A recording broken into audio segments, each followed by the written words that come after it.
Oh, We I finished my heroes villain list. I think you Perfect. guys would be. I think you guys would actually be surprised with my right. bottom villain. Okay. Do you want to leave that till the end then? Yeah, we can do that. Yeah. Well, Yeah. I mean, you'll hear my number twos today, obviously. Before that, but Oh well, yes. we all Yeah. know who my two villain is. Yeah. So Yeah. Yeah. I mean, I think for all of us we do. yeah. Yeah. Yeah. All right, guys, but welcome back to the Off Topic Podcast, episode 17. I believe. Man, am I getting? No, it is 17 Yeah, this yeah, time. yeah. I'm 100% right. I'm like, I uploaded the video yesterday. I should know this. But yes, episode 17. I'm Tom. You can find me on Twitter at tstymon13 and also on Facebook at the MCU Fans Assemble group. I'm joined today by Chris. Hello. Yes, you can also get me on Twitter at bag1982 and also on Facebook as well. And also Zach. You can find me on Twitter as well, MCU Zach Crew, and on that you can also find our page to our podcast and our Facebook group, MCU Fans Assemble. Yeah. So sweet. I decided to throw that in the link or in the bio thing. Put the links there. Perfect. Yeah. All right. Well, Ooh, either at the end of this podcast or when we're done recording, I do want something I want to ask you guys at the end of it. yeah, sure. Actually not Marvel related, so that's why we should probably do it Ooh. after the recording. All right. We can do that. But Another project if you guys be interested in. all right. Yeah. Well, But all right, yeah, maybe that's that'll later. be an announcement coming soon. Yeah. But for now, guys, like we said on Friday, or I guess Saturday when it was uploaded, this week we're going to be looking at Captain America and the Winter Soldier. I've gotten so used to saying Falcon and the Winter Soldier, I'll probably say that about 15 times this episode. But yes, Captain America and the Winter Soldier, the Phase 2 movie, which takes place 2 years after the events of the first Avengers film. So, yes, this is going to be maybe a little bit of a look at Sam's character to maybe see, because this was where he was first introduced, and maybe a little look at Natasha as well, as her movie is coming out in, I'm trying to think, almost a little less than 2 months now, if I'm not mistaken. Yeah. Yep. So, yeah, there's that. I have a couple random things too that I noticed or caught. That's perfect. That we've already seen, but it was kind of referenced back in the movie, so All right. Yeah. something little, yeah. I might have a few things as well to throw in there as we go through. All right, perfect. But Do we want to do the movie first or the heroes, or do the heroes last? up to you guys. I mean, We'll do the movie yeah, first. Should we do the movie first? Yeah. Oh yeah, I'm down for that. Okay. Yeah. So I think we're gonna do this in the same way we've done WandaVision and Falcon and Winter Soldier. We'll do just the entirety of the movie. And probably go off on tangents like we do. Of course. That's just a given. Yeah. But, I was going to say, can I just start? Because I watched this literally last night. And the first three words that I said at the start of this film, what do you think them three words are? Didn't realise these were the first three words. I'm trying to think now. Come on. Oh, on your left. Yeah, that's it. On your left. That's it. Yeah. Yeah. And I just thought that's amazing because, well, is it amazing? I don't know if it is amazing, but it just got me thinking. Did they think that would take off? You know, did they have this plan that this on your left would then transcend into other films, or was it just a little joke at the beginning of the film that they just thought was quite funny, and somehow it just seemed to stick with fans, and that's how it sort of ended up in other films. And I just thought that was pretty cool. They were the first three words to open up this film. I don't know why. I just didn't think that was the first few words. I didn't either. Yeah, it was because I turned on the subtitles. I've started doing that now, where I've seen, especially if you've seen a film that many times, if you actually put the subtitles on, it reveals a lot more because you're actually reading what they're actually saying. And yeah, it came up on your left. Bloody hell! That just didn't think I've that was. I've gotten to the point where I have the subtitles on now and the audio description. Oh Like right, the I guy haven't gone that saying, far "Oh, yet. he stares, firmly at blah blah," you don't hear any of the talking in the Yeah, actual movie, yeah. but All right, okay. I did that I for haven't a gone that few of far. the WandaVision episodes, but I think that just completely misled me when they said the Fox version of Pietro. And then since then, when it clearly wasn't the Fox version of Pietro, I just haven't trusted them personally.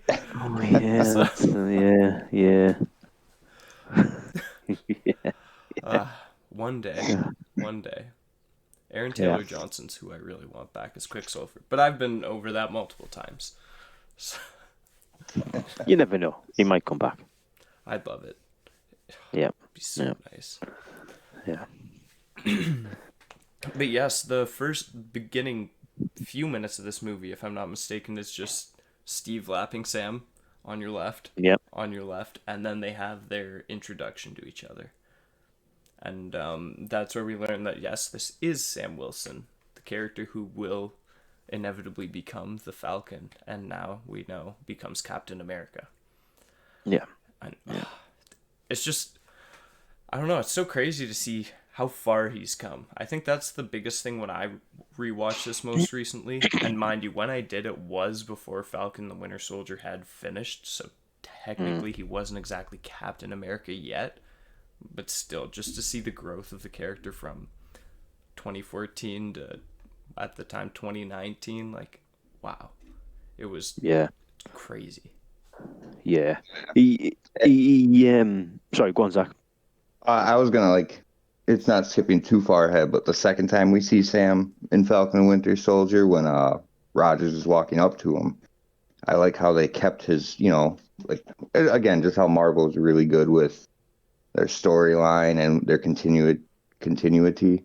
I think but Sam's doing the counseling stuff again, and trying to, uh, not get people to sign up for the army, but he's doing the counseling and all that, and then obviously it's a huge part of Falcon and the Winter Soldier.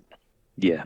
They made a point to make that a point in the film, and that's one of the first things we see him doing in his first appearance.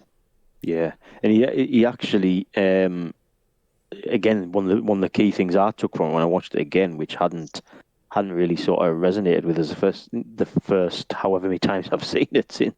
But he's out of the army. He actually says he doesn't want to go back. He lost his wingman, and he said that was it. Doesn't want to take orders from anyone. And yet, even by the end of this film, he's like, "Yeah, I'm following that guy. I'm following Steve. In other words, I'm taking orders from him." And I think halfway through, Steve even says, "Look, I'm not. It's not your fight. I'm not bringing you back into it." And he's just sort of like, "Captain America needs us. I'm doing it." Yeah. So yeah, it's probably not the army or whatever that's brought back. It's probably not even Captain America. It's Steve. You know what I mean? It's not Captain America. It's Steve that brings him back into this world basically. Otherwise, it'd still be counseling people. So it's Steve really who's brought us. Well, literally because he gave him the shield as well, but he sort of helped make him to the man that he's become into anyway. Yeah. Fun little fact too with Captain America Winter Soldier. From here on out, we don't see Steve Rogers fire off a single bullet from here into the rest of the MCU, his MCU career. Yeah, that's something I've actually wrote down because, and you see it in nice. yeah, Nice. you see it in the scene. The boat scene where he's sort of infiltrating the boat with shields, and he's literally just he's knocking them off the ship. He's knocking them out, but yeah, he doesn't once sort of pull a gun or kill someone. And I'd be interested to know if he actually kills anyone. I know he kills a shitload of aliens. Yeah. But does he actually kill, from this point, does he actually kill anyone? like a human, and maybe he does. I don't know, but I can't remember.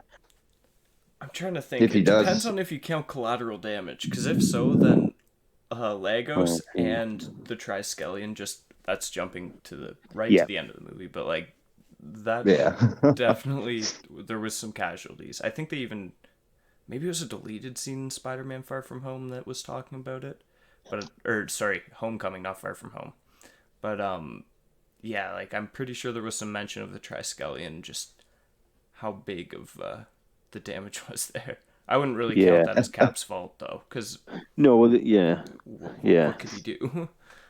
yeah. Right. I don't think he's. I don't think he's like hand on hand. Hand on hand. If he's fighting someone, man on man, or whoever. I don't think he's. I don't think he's going to go and kill them. Yeah. It might. But yeah. Which I mean, Okay. we saw very clearly with the Batroc fight, even in the which I guess we can move on to the ship part now. I kind of Yeah. skipped the Yeah. part of him jumping out of the plane. If would maybe one of you guys want to talk about that if you had anything down for it? Other Uh, than, sorry, go on, Zach. I mean, well, I'm assuming, Chris, you're going to bring up the whole reference with Falcon the Winter Soldier, but I was Yeah. actually going to bring Yeah. up his comic book, The Winter Soldier, where he first jumped out, kind of a reference to that. Yeah. But that's all I had written down on it. Yeah. Yeah. Yeah. Jumping out without a parachute, basically. Yeah. Being a It went a badass. lot better Yeah. than Bucky's did, to say Yeah. the least. Yeah. Yeah. Oh, just before we move on, we do see at the start when he's with Sam, the book, Steve's book, which he's obviously writing his stuff in, which obviously we then see move. I don't think we see that book again until Bucky's until hand. until Yeah. Falcon and the Winter Soldier. But still, it's Which there. It's I, quite prominent. I I think I brought it up in while were doing the Falcon and Winter Soldier. Uh, but or no, I brought it up in the chat. So when we see Cap's book and what he wrote down, there was only one thing crossed off from that list, and it was Star Wars, Yeah. meaning Steve Rogers is a nerd. But that's awesome. He's gonna get Yeah. real confused why Mace Windu looks an awful lot like Nick Fury. Yeah, yeah. He'll Maybe be he sitting here hasn't. like, "Ooh, is this how he lost his eye?" No. Yeah. Maybe he hasn't seen the prequels. Yeah, He I was mean told just to see the original. Don't see the prequels, Steve. Yeah, right. the third one's okay. The other two, Yeah. yeah. Yeah. I'll go with that. Yeah. But yes, he fights Batroc, and then this is where we are first introduced to the character of George Batroc. Which he's wearing his comic book colors. I didn't realize that until All right. my recent rewatch of it. The purple and Okay. yellow, right? Yeah, Or and yellow, Right. yeah, Okay. purple, yellow, or maroon and yellowish. yeah, I'm colorblind, so I don't really. it's a. I wouldn't even say it's a little more comic accurate in Falcon and Winter Soldier. It's just a variation of it. Yeah, Like yeah, it looks great regardless, but this isn't really a huge character in the comics, and he's had All now a right. few appearances in the movies, so I think that's pretty cool. And I think that's kind of something we might see more from Marvel Studios down the line, and we yeah. also kind of already have, where they've taken a few more lesser known villains and put them into the forefront. Yep. Yeah. I'm all for that. Oh yeah, same here. Would have been. I'm not gonna get into DC at all. That's something else. But yes, during this mission, as Steve is fighting Batroc the whole time, Natasha has another mission, courtesy of Nick Fury, and that would be to steal. I believe it's steal shield info from the ship that was being Yeah. hijacked. And Steve is really confused by this, basically wondering why she almost compromised the mission to just get this, and what's Fury hiding from them, or from him more so. Obviously, not really her. Excuse me. But this first little bit, because I knew going into the movie it was going to be a little bit of a who are you going to trust? Because, you know, you're not going to be able to trust everyone. And right off the bat, they get you into the thing. It's like, oh, now I don't know if I can trust Natasha. Now I don't know if I can trust Fury. So I really like what they were doing right off the bat with this. Yeah, I agree. I mean, I've watched it that many times now. You know what's coming, and you just, I'm just sitting there enjoying it. But you're right. I've tried to take myself back to when I first saw it, and yes, you did think Fury and Natalie were on the good side because of what's happened before. But you're right. That does sort of bring things up and go, oh, actually, what is this going to be a twist here? And it's right. I'm trying to think back to when I watched it, and it probably was, oh, what's going to happen? Because you trust Steve all the way. You know he's not going anywhere. You know you can trust him. But what's going to happen around it? Watching it again though, I still get a bit confused with exactly what happens because Nat steals the information, gives it back to Fury. Steve then confronts Fury, and they have a little bit in his office, and then I think then Fury goes to try and open the or try and get the information, and it's locked down. And he then says, I'm director, open up or unlock. Still won't unlock the information. He says, who's it been, who's stopping it? And the computer says, Nick Fury has sealed it. And I didn't understand that bit. What? How is he, or is it someone else? Is it someone else done it under his name, perhaps? I think it was Zola's AI. Oh, it's Zola. Okay. I thought it was Pierce honestly doing it. Either one makes sense. Right. Okay. Zola, just because, he's pretty much got control over anything computerized. Everything. Which, when you bring up Steve confronting Nick after seeing Captain Marvel and then going back to this movie, Rogers is the only one to call Fury Nick. And Fury says, nobody calls me Nick except not even my mom. What does she call you, Fury? Oh, yeah. Oh, yes. That's a good touch. Yeah. Even he has the respect for Captain America to be like, okay, yeah. I'll let him call me Nick. Just this once. Because I think, maybe I'm looking in something that's not there, but I'm pretty sure in the future he only calls him Fury after that. At least in Age of Ultron. Yeah. Calls him Fury, does he? I think so. I think that's the last time they actually, directly talk to each other. Yeah. Well, there it is. Caps the Scroll, guys. Podcast over. Thanks for listening. Way back then. I don't think there's going to be anything like that coming up. I hope not, personally, because I think that might hurt the Infinity Saga. Right. Yeah, I think it will as well. We'll see. I'm good for anything after the Infinity Saga to maybe go into that. But anyway, I just wanted to bring up the fight scene with Batroc, because in Avengers, Nat basically has a go at Steve's fighting styles and says he's all over the place.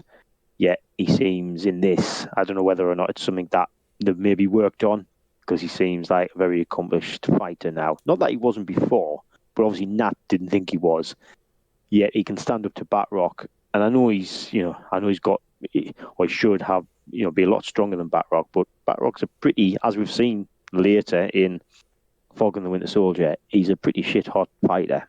And I don't know. I just don't know if that was meant to be that, or if just something I've maybe looked into far too much. But it's whether or not he's worked with Nat or whoever to improve on his fighting skills, maybe. Don't know. I'm sure. Maybe not with that. Maybe not with Nat directly, but I don't know. Actually, maybe. Yeah. I just think because that's really who he's been working with the whole time since the first Avengers movie, right? Because she came and picked him up at the start when he was with Sam. So yeah. So But yet yeah, he still doesn't. But yet he still doesn't trust her. So, I mean, what's the? I suppose 2 years, isn't it, between? So they've been working together for 2 years. Are we led to believe? I suppose. or is it, maybe Yeah, he's been working for Shield for 2 years, and like maybe they haven't been working directly together, because as we've maybe. Yeah, kind of seen, the Avengers as a whole don't really operate together all the time. I mean, yeah, Yeah. one for financial reasons of the studio, and two because obviously, like in universe, they were doing other things. Iron Man was yeah, fighting the fake Mandarin. yeah. Yeah. Actually, currently during Winter Soldier, he was doing adjustments to the Avengers Tower because No, he would have been building the HQ out in because what's it called? because when they launch Project Insight and they target them, Stark's name is on there Yeah. and they show his infrared in the Mm-hmm. Avengers headquarter. I think Oh, he's designing the HQ out in where is it? oh, yeah. Where they end up Upstate, I in guess. Infinity War. Yeah. Is it ever? I think they only just say it's upstate New York. Yeah, yeah, yeah. I think they do. Yeah, yeah, Well, he must be in the Avengers Tower then designing it Yeah. because yeah, they show him like sitting in there. yeah. Yeah, Like you have to like zoom in on it, but it's not him. It's just an infrared yeah. Well, body line of him. we Robert Downey Jr. yeah. probably still got some money for it though. Yeah, right. Well, just He for the deserves it. name Iron Man Yeah. mentioned in there. He deserves it. He Oh deserves yeah. it. In any medium you mention his name, every time we say it on the podcast, he gets 5 cents. Right. 5 cents for RDJ and then for his full name, 10 cents. Yeah. But sorry, getting back on track here. After the conversation with Fury, where he kind of confronts him, and then Fury gets locked out, Steve goes to then visit Peggy. Mm. Am I jumping ahead? Oh Or? no, he goes to the Smithsonian Ah, first. yes. Mm-hmm. And I'm trying to think now why. Maybe just to reminisce, but Yeah, I think he's just reminiscing. yeah. But the couple of things I picked up on in the Smithsonian. Do you know who the narrator is? The Yeah, voice. Lieutenant Dan from Yeah, Forrest Gump. I forget his name, but Gary yeah, Sinise. Yeah. yeah, yep, It bugged every time I watch it. It bugged me because I think I know that voice, and then I decided this time to actually go and see who it was. Gary Sinise. I thought, yeah, that's cool. Wow. Yeah. But the then this is the interesting bit. The show a clip in the Smithsonian. There's a clip of Peggy when she was, don't know when it was. It was obviously after Steve had left, but when she was probably doing Shield stuff, and she says, "Oh, she recalls a moment when Steve went and saved 1,000 men. One of them became my husband." And I just think, so how does this feed into the whole Steve going back? And is the timeline a different timeline?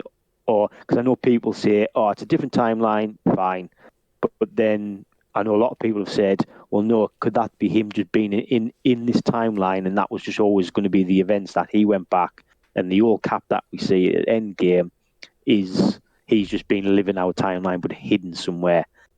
But I just thought that was, and I don't know what your guys' views are on that in terms of how Steve went back and then came back with the shield in Endgame. But I just thought Peggy saying that seemed pretty clear that Steve saved her future husband, and that wasn't Steve. Yeah. Is how I looked into that. I'm kind of in the same boat with you. I've kind of taken it that, like, yes, it was an alternate timeline that we saw at the end of Endgame, even though I think Yeah. even the writers have said that it wasn't. But that doesn't really matter because it's up to Feige. So Well, yeah. I think the writers have said one thing, and then the directors. Russos have said another, haven't they? Mhm. And I think they've purposely done that. I think they've gone, oh yeah, this is a little bit. Why don't you say one and we say the other, and then that'll just mix everything Yeah. up. I think they've purposely done that. It's like, And we're just Feige, you not just fans don't say. And Feige, you just don't say anything. Yeah, Yeah. Let everyone argue for a while. So do you think, because this is when I think that it was an alternative timeline and he used pin particles. When he got old, he was like, right, I'm going to use the pin particles to go back to the point where I'd left and give this shield to Sam. That's how I see it. Do Yeah, you see it like that? almost Not. the exact same way. I mean, honestly, the exact same way, except I'm maybe like trying to develop a whole other universe in my head where Steve went back, married Peggy, then lived as Captain America, starting from then, let's say 45 onwards. Yeah. Oh yeah. And like there was a different Avengers team, so I'm thinking probably Janet Van Dyne, Hank Pym. I'm trying to think maybe even the Fantastic Four in that universe. We also don't know when that movie takes place. Apparently, it was originally thought of as a period piece. So. Oh really? Yeah. Oh. So Oh. that could be That would be interesting. interesting. That would be interesting. I'm not as sure now with John Watts being the director. Just Mm-hmm. because I think he's probably going to want to go for those Spider-Man connections. But Yeah. that's Okay. okay. We'll see. Yeah. But, Yeah, but yeah, so then, after the old Smithsonian, he goes and sees Peggy, which again, at the time, it's not a shock now because you know it's coming because I've seen that many times. But I think at the time that was a bit of a shock for me because I just assumed she'd be dead, because is he like 90-odd-year old Steve? yeah. I think 95 or whatever at that point, something like that. I'm thinking. Peggy won't be around, but there she is. So, yeah, sad scene as well. Yeah. Very sad scene. Oh yeah. Every single, I think it's this one and Civil War where she's in again. Yeah. Both of those were Yeah, rough. Yeah. yeah, I mean, at least it has a happy ending, though. Ultimately. Yeah. yeah. It's the scene. It's the bit where she starts coughing and turns away and then comes back, and it's obviously she's just literally, I don't know whether it's sort of dementia or Alzheimer's, or whatever she's obviously forgot about I Steve, and then think in that moment seeing Steve again, it was brilliant the way they did it, but heartbreaking at I the think same time. I think Sharon even says she has dementia. Or does she? Right. I believe so. Yeah. I mean, it seems that way, but yeah, it's still, very heartbreaking. Oh yeah. And then where are we next? Oh, Fury figures out that Fury. completely that he can't get in, and he's, I don't know if the word escorted out of the Triskellion's the best thing, but he maybe escapes from it. Yeah. Yeah. And during the fight, we see the first glimpse of our villain this movie, or well, one of the villains this movie. And it is the mysterious Winter Soldier, who we now know, of course, is Bucky Barnes. So, yes, this plot of this movie does revolve around two 90-year-old men fighting over one forgetting about the other. Yeah. Yeah. Fun little fact. I mean, maybe you guys knew this. Winter Soldier's music in the background. There's Oh this like yes. long pitch. Yeah. That's actually his scream from the first Avenger, just distorted many times. Oh really? I Oh, didn't. that's good. I didn't know that. Yeah, I didn't. I did not know that until like about an hour before our podcast. That's Oh pretty wow. Yeah, the scream when he's falling off the train and Right. quote unquote dies. Yeah, the Mm, whatever yeah. he took his name and distorted it like high pitched, low pitched, and put it into the theme music for him. Jeez. That's pretty cool because that's quite I always think that's quite a unique. You hear that, you know who's there, type of thing. Yeah, I think did they play yep, a little bit of it in Falcon and the Winter Soldier where little he bit. kills? Not as much though. First episode Yeah. for sure, and I'm pretty sure in the Madripoor bar with Zemo there was a bit of it as Yeah, well.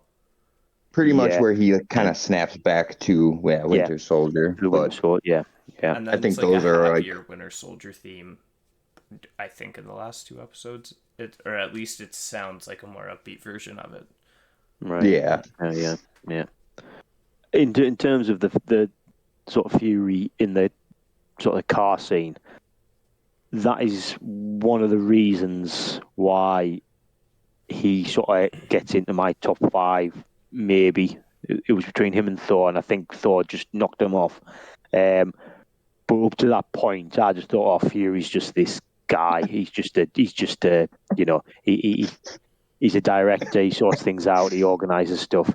And then in that moment where the batter in the car, I just thought this is just amazing. He's obviously lived, the life of a spy and whatever. He knows exactly what to do. He can handle himself, no problem at all. And I absolutely love this, and I still do. As much as I love, and we'll probably come on to this, the elevator scene, but that there's some key moments going in another ones with Nat in Avengers, but there's certain scenes, and that's one of them which I could just watch again and again. Absolutely brilliant when he's in the car trying to get out of, which looks like an impossible task to get out of this sort of scenario, and he does. Absolutely brilliant. Yeah. Oh yeah. There is a little Punisher. Oh, sorry. Go ahead, Chris.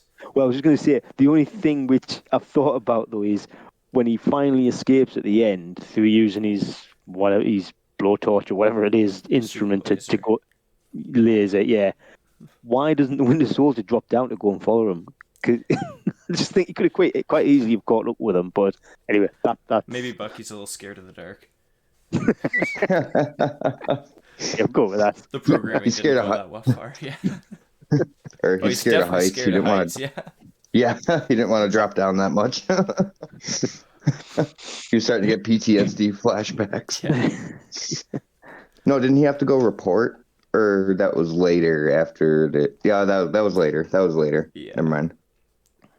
But during this chase, there was a truck that seemingly kind of helped Nick Fury during this chase. Not much. His car ended up getting flipped, but it was a yellow truck that went by, and I'm not sure if it blocked the road for the cars getting by or if it hit some of the cars out of the way that were chasing him. But the theory is that the person driving that truck was actually Frank Castle, because the Punisher drives a very similar yellow truck. Ooh. And is also a very good, well, is close with Nick Fury. I wouldn't say a good friend, but close. Yeah, close acquaintance. Right. So that was right around when I think it was Daredevil season 2 was coming out. So John Bernthal was coming in, and everyone's like, okay, well, maybe, but it's not completely off the table. It's not. But I mean, I think we've gotten this far and it hasn't been mentioned yet. Yeah, So yeah. I could see how that back then would have been a big sort of theory. Yeah, it doesn't. Yeah, the fact that nothing's really happened since is yeah. But I like it. I do like that. I like stuff like that. But, yeah. I mean, like, Yeah. I always think about the rights with Netflix characters, because I'm trying to think, they only just got them back this year and the end of last year, and Yeah. Punisher was one of them. So even if they intended for that to be the Punisher, they couldn't have technically actually said it was. No, but it's stuff like that they throw in, don't they? As a nod, it's sort of like we can't say who it is, but there we go. That's who it is. Yeah. I think I'm sure there's something like that in Deadpool as well with one of the characters, and I'm forgetting the story behind it. It's when he's killing all the sort of henchmen at the end of the first one, and he stops and goes, "Oh, is it?" Agent Forgetting Bob. the Bob yeah. from Hydra. Yeah, Hydra Bob. Yeah, Mm-hmm. yeah. I didn't know anything about that. I stumbled on that on the internet and read about it, and it was like, oh, that's absolutely amazing. That they just clearly dropped that character in that. Obviously, I didn't get it at the time, but a lot of people would have. I just thought it was pretty cool. But there we go. Yeah, sorry, diverting a bit there. All good. Then, so yeah, Nick Fury he gets out of it more or less all right. Few injuries, and he leaves the scene, leaving the Winter Soldier behind. Then I believe we go to Captain America's apartment, or just outside of it, where this nice lady with blonde hair outside his apartment who he talks to, who definitely won't have an involvement on the rest of the movie No. or the universe as a whole. She's called Kate. She's a nurse. That's it. Yep. And Nothing else. that's about it. Yep. They Good really riddance. just didn't try to Not- hide that for long, too. Not related to anyone. Nothing at all. No. Not a very major character. Doesn't end Although- up being some faceless kingpin or criminal. Probably a Skrull, though. Yeah. in that scene though, when Steve's talking to her, she does say that she'd been on the phone to her auntie who rambles on a bit, which I thought was pretty cool. Which obviously meant nothing at the time, but you look back and go, "Yeah, that's cool." You know. But yes, Steve finds a certain intruder in his apartment, and that would be Nick Fury sitting injured.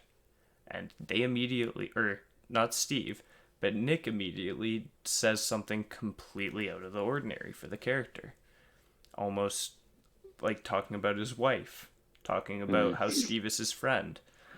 It's very, Steve, like the audience, probably is very, very confused until we see Nick type on his phone. Ears everywhere. I can't remember the other thing that was written there. He I think he writes just said that the place first. was bugged. Yeah, place. Oh no. No, Shield 'cause- compromised. Yeah, Shield shield compromised. Yeah, ears everywhere. that's what it was. Yeah. At that point, I'm just trying to remember, like, back to the first time I saw this movie. I was Yeah. like, I just don't know what's gonna happen anymore. Like, I was like, because at that point, I still thought that the Winter Soldier, for the most part, was the big bad of the whole thing. Because at the time, I had not read the Winter Soldier run, which I was just led to believe that Bucky had been dead for 70 years. This is interesting because this is something I was going to ask you guys because I didn't know at all, you know, who the Winter Soldier was going to be. I thought it was just this, like, probably like what you just said there, Tom. He's just going to be this big bad villain, and then the reveal for me. I mean, we'll come on to that, but yeah, it was pretty amazing. Did you know who it was going to be, Zach, or were you? Did I know who like the main villain was gonna be? Or did you know that the Winter Soldier was going to be Bucky? Oh, dude, when I Before- saw when me and my buddies first saw the trailer, as soon as we saw him, we yelled Bucky. See, I mean, Oh, really? Right. the Okay. second we saw Winter Soldier, we were like Bucky, and then I mean, we knew right away. I didn't used to watch the trailers before the movies, which is definitely something that's changed. But yeah, so I just kind of went in and like I was like, oh, you kind of looks like Bucky, but like I don't know, this face mask and long hair are very deceiving. And then sure enough, I'm like, all right, I'm looking up this comic run. I went out like the next day and read the. I'm trying to think how long it is. It's pretty long, but it was good. It's really good. Yeah. Yeah, I mean, there's the scene. See, normally his face is covered, but then actually in the scene where he's talking to Pierce in Pierce's house or whatever, you actually see, although it's dark, his face isn't covered by any mask or anything. His face is dark, but you can clearly see it's Sebastian Stan. Yeah. And probably at the time, I just didn't make the connection. I was just thinking, oh yeah, he's a bit dark there. I can't really see him. But when you actually look, it's clearly Sebastian Stan. You can see it's him. So, or Mark Hamill. You know? No, I'm just yeah. A very young Mark Hamill. But sorry, back on to where exactly we were during Fury's conversation. With Steve, Fury gets shot. A bullet comes in mid-conversation, strikes him in the chest, and they both get down, and the door bursts open, and oh my god, she's not a nurse? What? See, I knew who Sharon was, which is... I'm kind of mad at myself that I didn't know who the Winter Soldier was going into this, but I was like, oh... She's like, oh, I'm Agent 13. I'm like, oh, it's Sharon. I'm like, hold on. Like, Sharon Carter? And then I had that at least a little bit before. But... Right. See, I didn't get that. Obviously, didn't get that till Civil War, me. But yeah, that was I was proud of myself for that one. Yeah. But that was I thought that was a pretty cool intro to have her, because she's kind of just almost like that the one girl in the Avengers movie who was basically just someone on the teleprompter who talked about Captain America, and he like helped her. Oh, yeah, Lie, yeah. that's kind of the direction I thought they were going to go with her. That's just what it looked like. Also, we Yeah. didn't know she was Sharon at the time. But yeah, to see that, pleasantly surprised. Oh, that was why I like this. Like, I still really like this movie so much, and I don't know. I'm going to go off on a bit of a tangent here, but personally, I just think this has so much more of a rewatch value than, in my mind, a movie like The Joker. Because yes, there are twists in this movie, and you're supposed to kind of keep guessing who's good and who's not, but it doesn't completely ruin the movie to watch it a second time if you already know that. Whereas in my mind, the whole twist of Joker, or the whole, I don't even know if it's really a twist, but like the whole thing with Joker, like once you've seen it, you've kind of just, you've seen it. It's there. And I completely agree. I mean, I watched it last night, very sort of analytically, knowing we were doing this podcast, and thought, right, I'll really look at every scene. Normally, I'm just sitting back enjoying it, and it is just a movie you can enjoy. But every scene is just awesome. You're looking at every scene, because that's what I was doing. Really, it was sort of picking out every scene, and I think every actor is on their A game, and just every scene, just they absolutely nail it. It's just brilliant. And when you're talking there about the scene with Fury and Steve and the communication between them, and then they get shot and shot, and then straight after that, you've got this action scene where you've got Cap running through an office, through doors and walls and windows. It's just brilliant. Yeah. I cannot, rate this film highly enough, to be fair. Yeah. Mm. all right.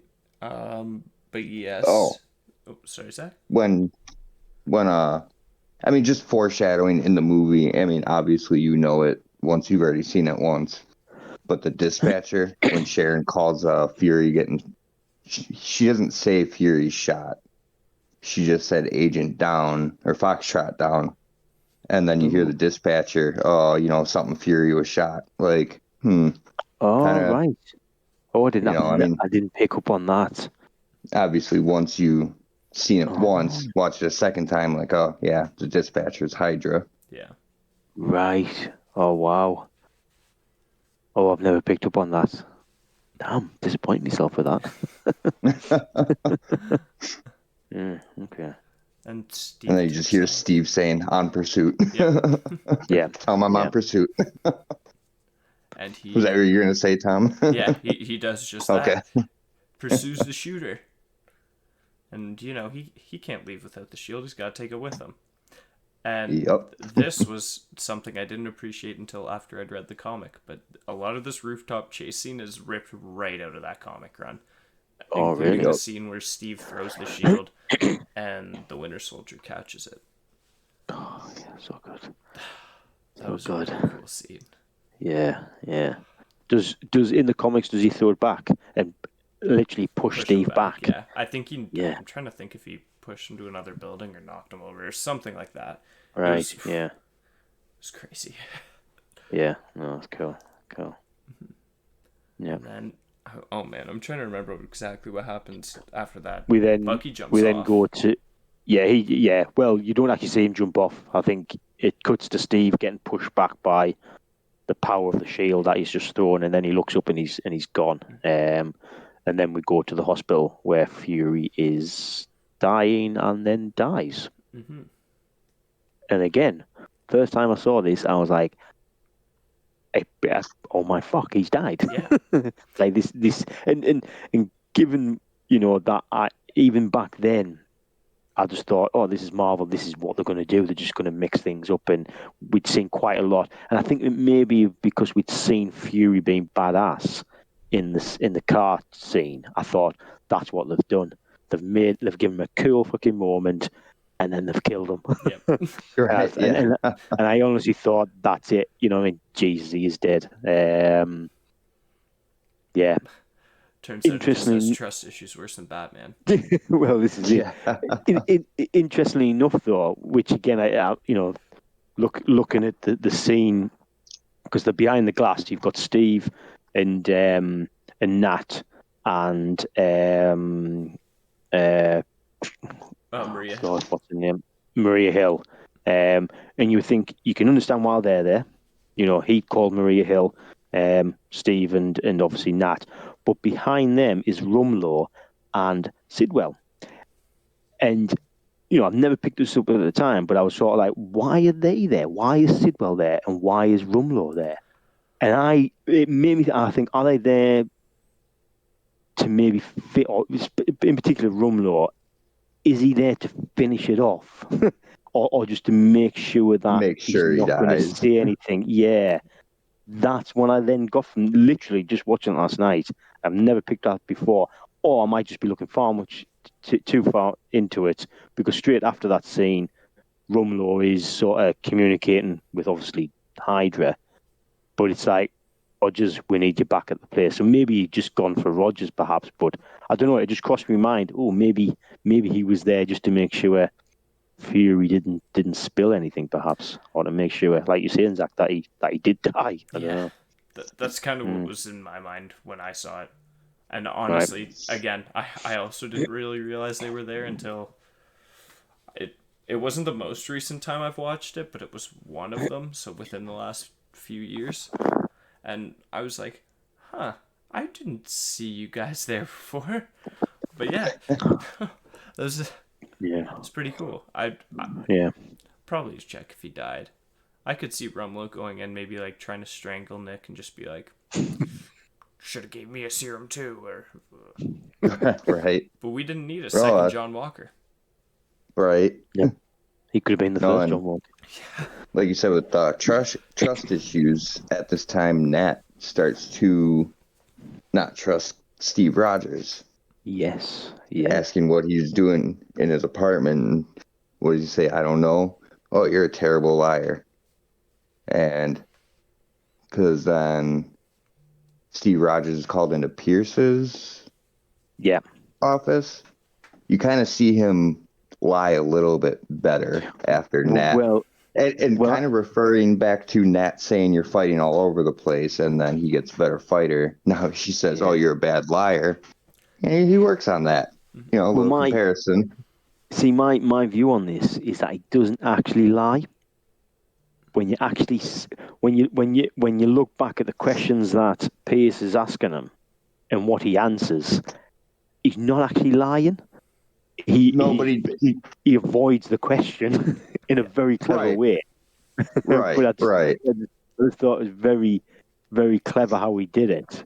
Now, I don't know if they've purposely done that to sort of, as in, Captain America doesn't lie type of thing. So, or whether or not it's just a good piece of writing that they've done, I don't know. But it's pretty cool anyway. Yeah. Ooh, excuse me. Then, I believe almost right after he leaves the office, we get probably the best scene, and I will say the best scene in the MCU so far, that we almost got again in Endgame, and is the elevator scene. Are you with? By the sounds of Tom, you're with me on this. This is the best scene ever in the MCU. 100%.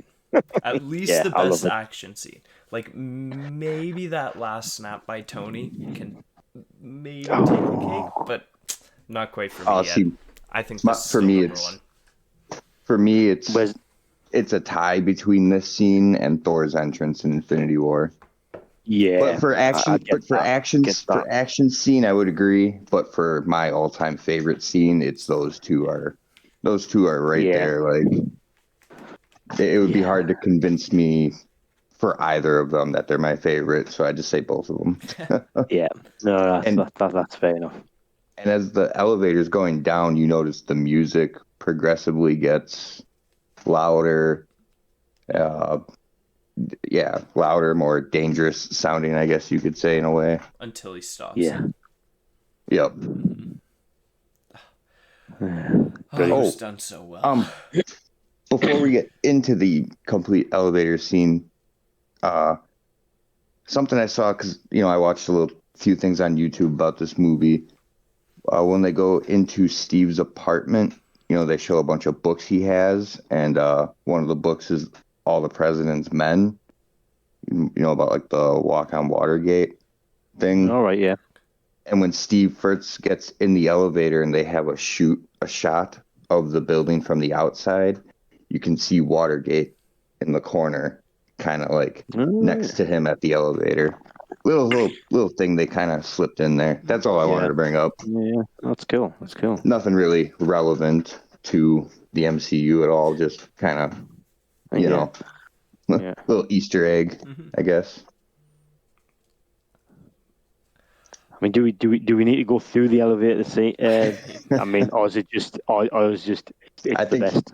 Yeah. I mean, we could, but I think it almost explains itself. Yeah. I mean, if you've seen the movie, Yeah. And if I'm you sure. haven't, what are you doing? Yeah. You must be a first-time listener, first-time viewer of the MCU. Yeah. Just getting completely spoiled by the movie. This may be your first exposure to superhero content in general. If so, perfect. Start with this. Yeah. Yeah. Yeah. But yeah, after this, the hunt for Cap is on. And so not only does he fight, I believe it's 7 or 8 guys in the elevator. Oh, never counted actually. I'm trying to think of. I think it's 8. Yeah, Yeah. it's around there. It's between 5 and Yeah. 10 for sure. Yeah. Yeah. Definitely. Yeah. Yeah. So he fights them, then continues to fight off agents who are continuing to attack him as he's trying to escape. He fights off an entire Quinjet. Brilliant. Very easily. Oh, yeah. Very easily as well. Which, that bike throw, that, and then Falcon and the Winter Soldier, where Bucky kind of redoes that bike throw. Yeah. Yeah, cool. Oh, I think I like Bucky recreating it a bit more. Because I think I laughed a little harder. Yeah. But Yeah. Yeah. If we're going to talk about favorite bike scene, since we're not going to be covering this in our top 5, Civil War, where Bucky grabs the bike while it's that part was dope. Yeah. Just hops right on and keeps going. Yeah, that's cool. Yeah. This is also a little off topic, but I just want to see like a bike race like between Wolverine and Bucky. Just something. It'd make a lot more sense for Hugh Jackman's Wolverine personally if we could do like Multiverse of Madness. Give us something. Get those two. Know what? Throw Ghost Rider in there. He'll be the third. I can already envision that race in my head when they're doing like a sharp turn or something. Wolverine would be using his claws. Bucky would be using his metal arm. Yeah. Oh, that would be dope. Only turning left though. Yeah. Yeah. It's a right turn. Anyway. Bucky just looks like shit. Damn. Go the long way. Or he just does a full circle going left with his turning right. I'll go right the way around. He's just gotta hope he's really far ahead of people. Right. Yeah. I'm gonna go grab a water real quick, guys. Okay. No bother. But do you want to just keep going a little bit, or? Just trying to think where we. It'll not be long, will he? We'll just wait for him. Okay. Yeah. Sure. Yeah. You'll be able to edit this straight out, won't you? I should be. Yeah. Yeah. I mean, I suppose the only thing to say is after he jumps off the aircraft, we have the superhero landing Yeah. with the shield. That's pretty cool. Oh I yeah. do like that. I really Yeah. like that as well. And just because I'm trying to think, we got like a superhero landing in both Iron Man movies, but I don't know if we did in one of the Thors. Ooh. The first two Thors are films I don't really go back to, so That's fair. yeah. I mean, the Iron Man ones are quite iconic anyway. It's just the sound of him landing as well, not just the pose, but just the yeah. Do we get it in the Thors? Do we get it in Ragnarok? I don't know if we get. Actually, I Do think we we? do in Ragnarok when he jumps out of Hulk's window.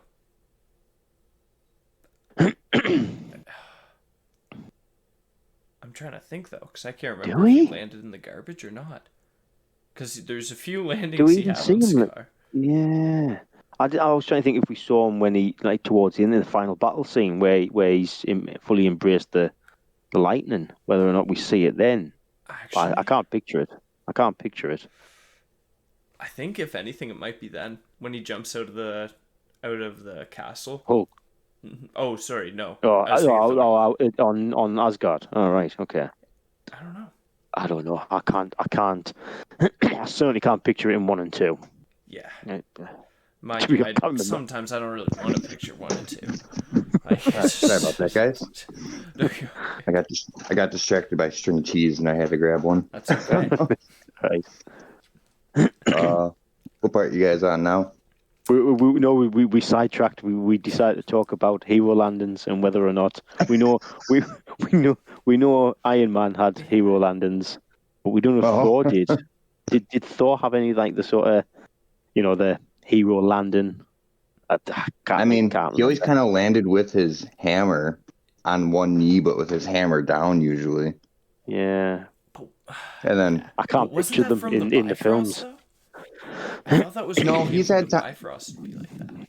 he's had a few times where he like flew with his hammer and then like comes and drops down. True. I know I just seen one Yeah. like, I was but just it trying to was think like in like phase 1 or early phase 2, like in the Dark World or the first Thor, or even Avengers. Maybe Avengers actually. He must have had one in Avengers. you know what? He had to have one in Ragnarok where he jumped out the window. See, That's what what I Tom's was just said. thinking. Yeah, that's what Tom's just said. But I I'm can't not picture it. sure. But you're Because right. He might have fallen. Because I'm just remembering how much of a comedy movie that really was. Well, yeah, that's true. And it would make sense if he fell because he did just knock himself in the head with that Yeah. ball. Yeah. Oh, Anyway, sorry. Let's get back to it. So he's kicked ass in an elevator and kicked ass on a Quinjet.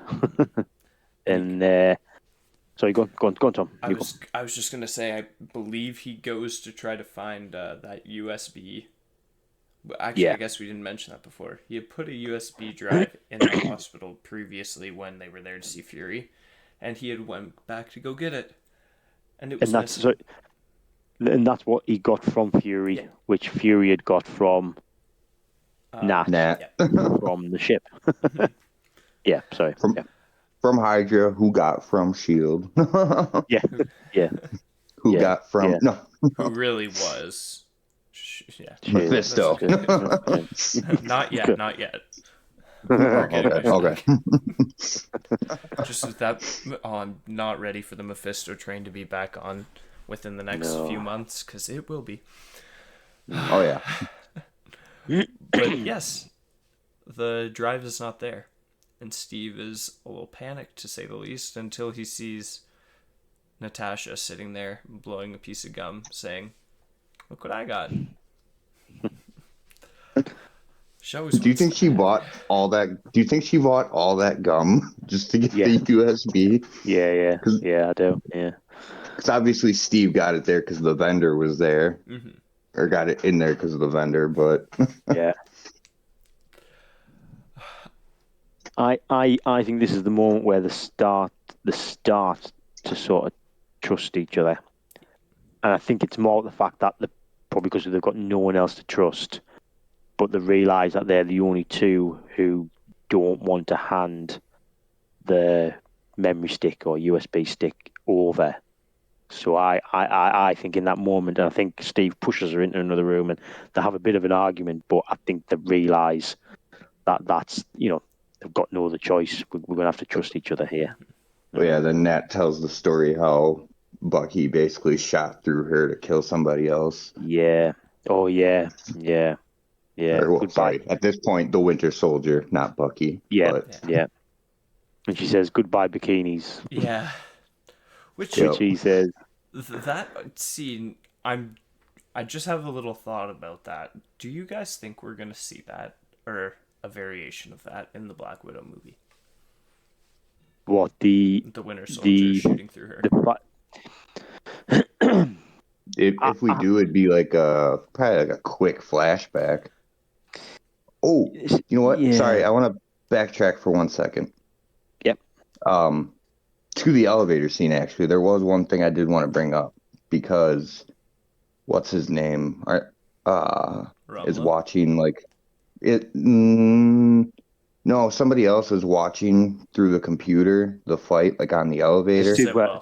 Yeah. Sidwell. Okay. Yep. And I read this in an article like saying like that like footage might have gotten to Taskmaster Tech. Wow. Yeah, I don't know why I have such a problem saying his name. But yeah, when Captain America kicks his shield up, like I saw something like, oh, that footage could land to Taskmaster, and that's how he like gains Captain's, fighting style and everything. There's a lot of public footage on the Avengers already, though, is there not? True. I don't know about them fighting though. I think at least for New York. I think New York, maybe. Yeah, New York might be. Sokovia, probably not. At least maybe not until like Shield got there. I'm trying to think. I think New York. There'd be a lot of cameras around New York, wouldn't there? Yeah, Sokovia, I couldn't really see as much. Wakanda, definitely not. Obviously, not on Titan. Right. I just feel like I feel like the CIA or whoever would, try to retrieve as much as that footage as possible and not make it public. I was just going to say that. Yeah, that would seem to me how they would, they would want to keep it sort of closed, but doesn't mean you couldn't get any. Remember how public the Avengers are exactly? Because I know, like after the first movie, they kind of leave you on that thing where, like, oh, like the people who were there know they're real, and everyone else who hasn't ever interacted with them or really seen them is just like, this is a myth. It's not true. But by Age of Ultron, they're they're known, aren't they? Yeah. Yeah. Okay. More known as rebels too, I think, or vigilantes, because of the fall of Shield. Depending on who you ask. Yeah. Right. Yeah. But yeah, anyways. Yeah. But Steve and Nat decide to team up, and they try to figure out what's on this USB. So they, while evading Shield agents, end up going to an Apple store to meet the legendary, the one and only Noobmaster 69, aka Gamer Aaron, who helps them find an Apple laptop. Did you not see that Xbox commercial? Yep, with Anthony Mackie, and and Aaron from this movie. And at the end of the thing, Aaron goes like, he's like, my gamer tag is Noobmaster69. And Sam goes like, what? But yeah, that's Noobmaster69. Oh, I didn't know that. Oh, that's excellent. Oh, see, that's why. Kudos to the Russos, Yeah, this is why Marvel's brilliant, though. There's just stuff like that scattered through it, and they can do something like that. Oh, that's brilliant. Oh, yeah, I really like that. Excellent. Maybe we'll see more of them upcoming. Hopefully. Hopefully. Because again, that it could just have been a nothing scene. That they could have just had Cap um and Nat go into the Apple store, figure out where they're going. Okay, we've got 9 minutes to find out before they come and get us. And yet they've put this character in who comes and interacts with them, and it's just it's a very good scene. Just having that sort of interplay, and they didn't need to have it at all, but brilliant, yeah, yeah. Mm. And basically, Hydra almost gets them, but they get away thanks to the power of baseball caps and sunglasses, and Yeah. also kissing on an elevator. Of course. Right. Again, that shows the skills of Nat, because Steve literally hasn't got a clue what to do. He's sort of like, right, he's prepping to fight, and Yeah, you go and Nat, left or yeah, and Nat's just sort of like, put your arm around his laugh, right, kisses, and and they get out, no problem. It's brilliant. Yeah, yeah. And it's just like it goes to show, like, I mean, at the time, obviously, it was kind of used because they wanted to maybe explore a bit of the Steve Natasha romance. But I don't Yeah. know, maybe I'm looking at it in the lens where, like, oh, Natasha just understands people so well that she's like, oh, public displays of affection are pretty uncomfortable for a lot of people to watch. So if we do this, there's a high chance that the majority of the people who'd be looking for us would look away. Yeah, my view is that I think they were doing both.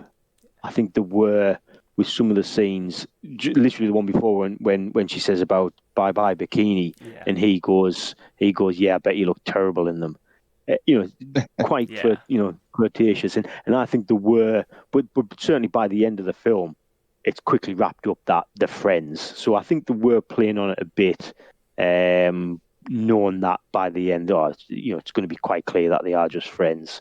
and actually in Iron Man 2, we see Black Widow in a bikini when Stark's looking at pictures of her, I believe. Oh, right. Oh, yeah. There's a blown up picture of her in one. Right. I forgot about that. Right, I'll have to go back and watch Iron Man 2. See you later. Yeah, the time. No. Hey, help you out. The timestamp is no. Hold on. 28:51. Yeah. Yeah. But yeah, I think you're right. I think it is a bit of both. It's sort of, she's just very good with dealing with people and reading people and knowing how to get out of that situation by kissing, because it's people they're will look away. So yeah. And after this, they figure out where they need to go, and it is obviously somewhere we've already been in the MCU by this point, and that would be Camp. Is it Leahy or Lehi? I think it's Lehi. Lehi? I don't know. So, Camp L something. Lehi. Let's go Lehi for now. If it's not that, Lehi. then Okay. I apologize, but Yeah. We'll redo this whole podcast and to this part. yeah. Camp Lehi. Steve and Natasha are taken there, and I don't even know what the best way to describe this. They're looking for an old SHIELD bunker, because the start of SHIELD was, SHIELD was started after Steve obviously had sacrificed himself, I guess is the best way to put it, at the end of World War II, but kind of like he says in this scene, the foundations of it started with him. So, like, he has an idea of where to look. You find out that it's just in a plain bunker, middle of the room. There's an elevator down, and that is the original SHIELD headquarters. And in this headquarters, there are multiple pictures of people on the wall, including Peggy Carter, as well as Howard Stark. There's a few more surprises for them inside of these old SHIELD headquarters as well, as maybe a not so friendly face for Steve Rogers to see again would be the now, I guess he'd be completely cybernetic, or more or less, the computer version of AI. Arnim Zola. Yes, Yeah, AI AI. Zola. Oh, yeah. Mm. And this is when Zola drops, just drops what's been going on us. Gives us that little bit of exposition that we really needed. Mm. The Hydra never truly fell after World War II. Instead, they, including him, came over to the US and, in secret, started to rebuild their empire through S.H.I.E.L.D. Yeah. See, this was, and again, remembering back to when I first watched this was like, oh my God, this is took a massive turn. You know, I didn't know where to expect. I thought they would just end up being led to the Winter Soldier, perhaps in some way, like a different organization that the Winter Soldier worked for. And then it was like it's Shield and it's Hydra infiltrating. I thought, wow, this is just just gone off on one. Yeah. And obviously, you guys caught the reference, movie reference, and before Zola was The uh, Yeah, what does Nat say? Scream, "Shall isn't we it? play a game?" Oh, Is it yeah. Scream? Yeah. Saw. Or is No, it? nope, Wait. nope, Oh, nope. War is it? games. In war games, because a lot of people think it's a reference to Saw, but it's actually a reference to war games. When in the movie there's a scene where they talk to a computer, it says, "Shall we play a game?" It's actually an AI computer that Oh, also has an algorithm toying with geopolitics and apocalyptic weaponry. oh, So right. Oh. it's actually not about Saw. It's actually about war games with I always forget dude from Ferris Bueller's Day Off stars in it. And Oh, Matt Bordick Boderick, I forget, Broderick. Boderick, Broderick. yeah, Boderick, yep, yeah, Boderick. Yeah, Something, yeah. that guy. yeah. But Cool. yeah, Pretty cool. But, Yeah. Solas revealed that, yes, Hydra's been rebuilt, and they're going to take over S.H.I.E.L.D. And now he's going to do the one thing that he never got to do, and that is kill Captain America. Yeah. And this is maybe the one part of the movie where I was just kind of like, you couldn't have done a bit more, Zola. You couldn't have stuck around. You met him for 1 second, and then you're like, all right, airstrike my position and just kill me. So, Yeah. like it's a huge gamble on a play that just didn't work. Yeah. Later, though, you do hear Pierce say to Winter Soldier that we've already sacrificed Zola, which again something I hadn't picked up on before. And it didn't work. I think he says we've already sacrificed him and it didn't work. So they're probably a little bit reluctant, but they just thought, we know where he is. We know where Cap is. Let's just do it. But I don't know. There might have been a better way of doing it. They could have just sent in Rumlow and the army. Yeah. Not the army. He's the Hydra agents because he was contained down there. I don't know. Maybe he thought blowing the whole thing up would have killed him, but I mean, it's yeah. not a completely Are awful we? thought. The one thing that does, and I think this is the only part of the film where I just think it doesn't seem to connect right with me is they've gone down an elevator, that secret elevator. They've gone down quite a way, as I recall, and then they just seem to the bomb hits. Fair enough, all collapses in, and then the next shot you just see them sort of climbing out, Steve and Nat. And I think so they've climbed out, however many flights of whatever. But anyway, how the film's Yeah. pretty much perfect, other than that little bit of point. Maybe he did just climb. He just carried Nat all the way out. Perhaps I don't know, but yeah, it's It's the only possible. thing. Yeah. That's my only criticism of the film. Yeah. I mean, it's very fair. It doesn't really make that much sense to me, especially obviously if a bomb hits, it's gonna leave some sort of crater, but like you said, it's not a few hundred stories deep of a crater. Yeah, I don't. Yeah, yeah. We'll overlook that. Yeah, of course. It's still the best movie. Oh yeah, yeah. I'm trying to think now. And then, so after this, they go back to Sam for help, right? Yes. Yes. Yeah. So here is where we first hear of, well, part of Sam's backstory, that he was in the army. And wait, is this the time? No, he said that before. Yeah, that Or he is was a this where he talks paratrooper and all about? that. This is where he specifically talks about Riley, though, right? Yeah. Yeah, yeah. Yes. Yeah. Yeah. He talks about. Well, this is when he talks about being. Trying to think. Is it called the Falcon suit? I'm trying to think what they call it. I think he said I think think he just said he was a pilot and he was like a paratrooper or something, or a para. Power, Power, or no, it was Power. Paraglide. Didn't write it down, but yeah, it's like a paratroop or something like that. But actually, in this scene, I think he makes breakfast for them, and then he puts down. He says, "Oh, that's that's my resume, for what I can do." And I think Nad opens it and goes, "Oh, that mission, that was you," and it was like, "Yeah, that was me." So it's obviously referring to some type of mission where it was quite well known.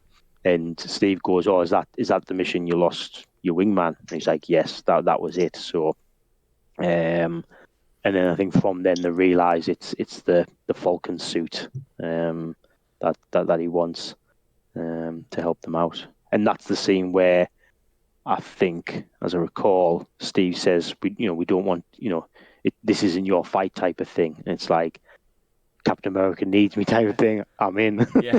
So pretty cool. Mm-hmm.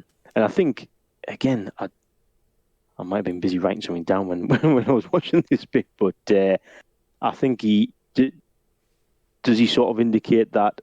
Oh no, it's the Falcon suit's locked up somewhere. It might be difficult to get, and Steve and that just sort of go, yeah, we can get it. Yeah.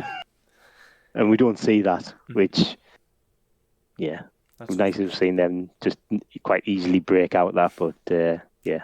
Which actually, now that I'm thinking about it, we never actually saw Sharon steal it in Civil War either. She just met them and had it. Weren't they just lying around though? Actually, yeah, because it was Stark looking after them. Yeah, I think it was just taken off them, wasn't it? But I don't think it would have been sort of locked away. Yeah. Okay. Yeah. But, and then we go. Sorry, go on. Oh, sorry. I was just gonna say, yeah, we go meet up with Sitwell, and he has a friendly meeting with Cap and Nat, and then also we during the scene get our first look at Falcon. We also get a name drop reference to Bruce Banner, and then also the very first reference to Dr. Stephen Strange in the MCU. Yeah. Yep. Yeah. I was trying to recall, had the film Doctor Strange been hadn't even been talked about. There was nothing about it being. I think there was rumors, or maybe rumors. Yeah. Yeah. but yeah, because I'm pretty sure Doctor Strange got announced either right before or right after Age of Ultron came out, and I want to say it was after. Right. Okay. Yeah, I think it was after. Yeah. But, okay. Yeah, that was something neat. I also did not expect that during my first watch through. I was just like, hold on a second, like you what? Go back. And like even now, like I still kind of think, why was Stephen Strange a threat at this time? See, I've read a lot of stuff about that because he was still a. Well, I don't know what the sort of time scales are on it. Well, I don't think he was a threat at that time. They said that The potential algorithm, it was a future threat. Yeah. I think I've seen a lot of people, complain about that on the internet. And yeah, just as Zach says, that it seems pretty straightforward because he says it in that sentence. He says, sort of, it predicts the future for future threats. So to me, yeah, it's just a future threat. Yeah. I wonder who else would have been on there too. That like we just didn't even see when it was locking because like we know Banner, Strange, Tony for sure. I think Moon Knight, but like, Mark Spector. Yeah. yeah, I think that it would fit rumored to be one of like the targets that it locked onto. I could see But like, that. I don't think they like completely name dropped or anything. Just kind of threw it in there. I bet you if they had the rights to Spider-Man, we would have seen Peter Parker. Just the name. Yeah. Oh yeah. Yeah. That could have been cool. Damn it, Sony. Yeah. Why do you suck? Like, The thing is, I'm pretty sure that if Disney has had the rights to Spider-Man at that point, we would have seen him yeah. before then. Before we did. So. Honestly, I think if Disney would have had the rights, I do not think Tom Holland would have been Spider-Man from the start. Just No, it because would have I been think two. they want. Yeah, it would have been either Yeah. Toby or Andrew. Yeah, it probably would have been Andrew. Well, yeah, could have been someone completely different, really. But you're right. Probably wouldn't have been Holland because he would have been. I think Spider-Man would have been introduced a lot sooner. Yeah. But probably glad it's all worked out fine. I'm hoping that again, we're off topic like always, but I'm hoping that mutants in the Fantastic Four will be treated in the same way, because that's something I'm quite nervous about. Especially because those are two of the things that are introduced so early in the Marvel universe. Yeah. Now this late, it's like, okay, you have to have a reason for why we have not seen them yet. Yeah. I'm fairly confident that they're going to be introduced well. Yeah. Yeah.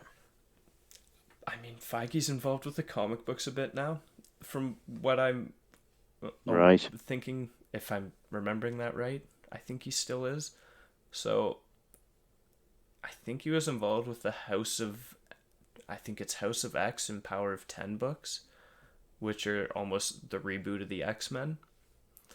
And that seemed like it was a rebooted X-Men in an almost already established Marvel universe.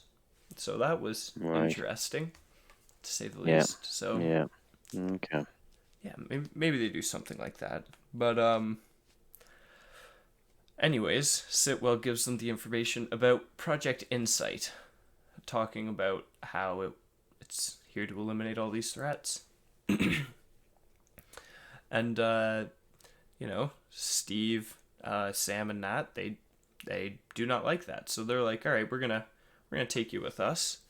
You're gonna be, I wouldn't say our prisoner, but you're gonna come help us stop this. You're gonna give us the information we need to know to get this to stop. And they, of course, are ambushed by Hydra, where, if I'm not mistaken, Sitwell dies in this. Yep. Yeah, you basically have the Winter Soldier landing on the car, and he just basically rips him out and throws him in front of a truck. Which, again, at the time, because I'm thinking, this Sidwell is going to be quite an important character now, and then all of a sudden he's dead. So, all right, okay. All right, fair play. No, and then actually after that, when Bucky was taking another shot, and when Nat jumps into front seat with Cap, I didn't notice it until like I kind of slowed it down a couple weeks ago when she jumps up front and kind of pulls him down to avoid the headshot. She kicks Sam too to avoid that getting shot as well. Oh right. Oh, like I see. Didn't catch that, like watching at normal speed. Had to slow it down. Like, oh shit. Yeah. It's hard to see a lot of like just the really fine cinematography moves that they do with that, or sorry, choreography moves. But I mean cinematography too, I guess. This whole fight scene, I have one thing I want to say to it, but I'll wait. I mean, we're pretty much there. Yeah. But I mean, go for it. Yeah. Yeah, go for it, Zach. Yeah, go for it. I know I mentioned it in the chat. So obviously the fight starts on the freeway. Then they pretty much all end up on the bottom except for Sam. But when Nat's running from Bucky and Bucky's looking for her, she has her phone playing that audio clip of her talking. Yeah. He takes that like metal or steel ball and rolls it, and it like amplifies audio. Looks very much similar to those balls in Falcon and the Winter Soldier that he picks up that AO had, just maybe a little bit more advanced. Yeah. Because I remember we were talking about like, what are those things? And I remember watching Captain America Winter Soldier after that, and like, oh, that Yeah. could easily be exactly what that is, just Wakanda's version of it. Yeah. Yeah. Yeah, I had the same thought as well, that it looked very similar. But it's how it works. 'Cause the one in Falcon and the Winter Soldier, they were didn't he hand them back to, they were Wakandan balls. Yeah, yeah.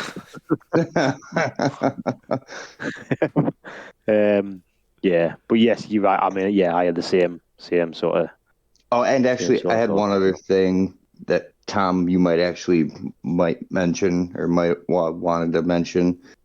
The line taken directly out of the comic as well.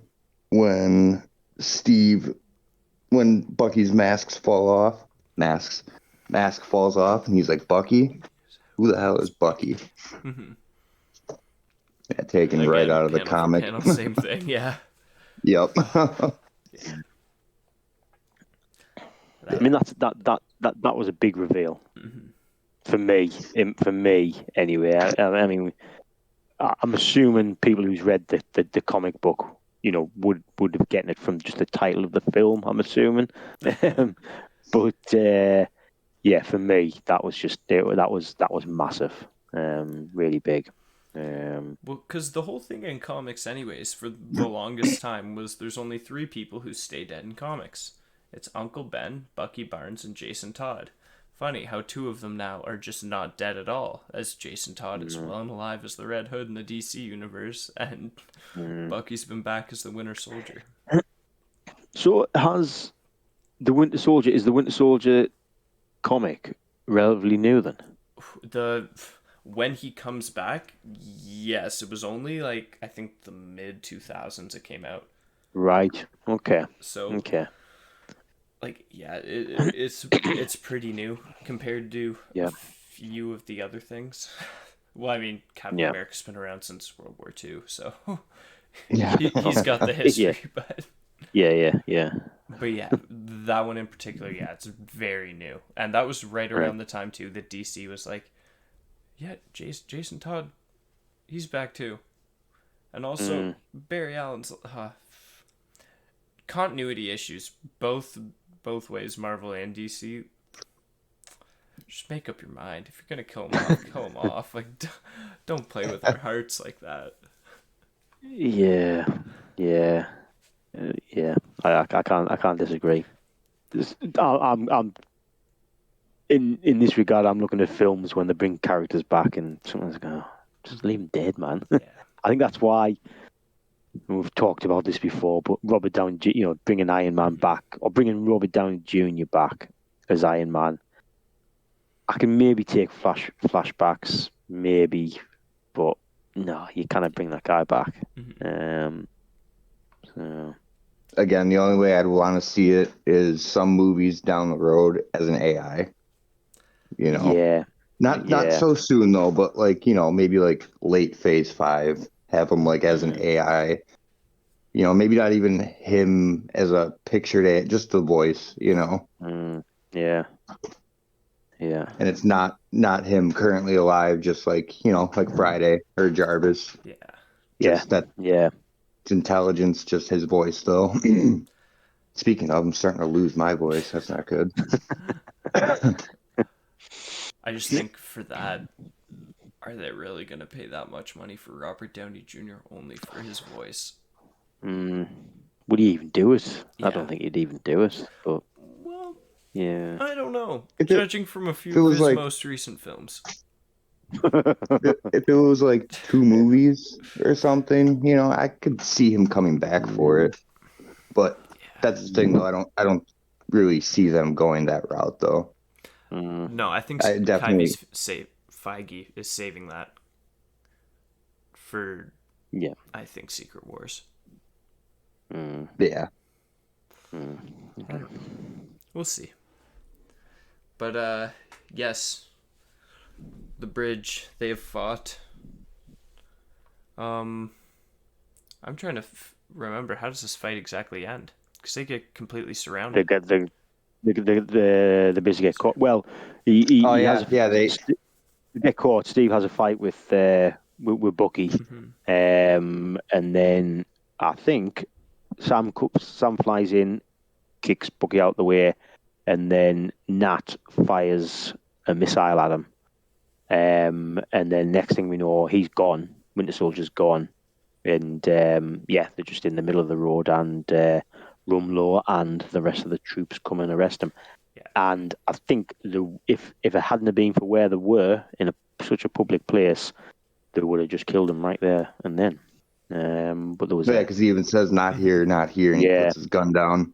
there's news. I think it was like a news helicopter Yeah. above and stuff. Yeah, That's so right, because they actually pull him into an alley when they're in the reinforced vehicle, yeah. which reminds me of Falcon and the Winter Soldier, Oh what the yes, Flag Smashers yeah. were in. Or not the Flag Smashers. Well, Uh, ultimately got put in, but the Senators or whatever. yeah, yeah. But Yeah, I never thought about that. Yeah.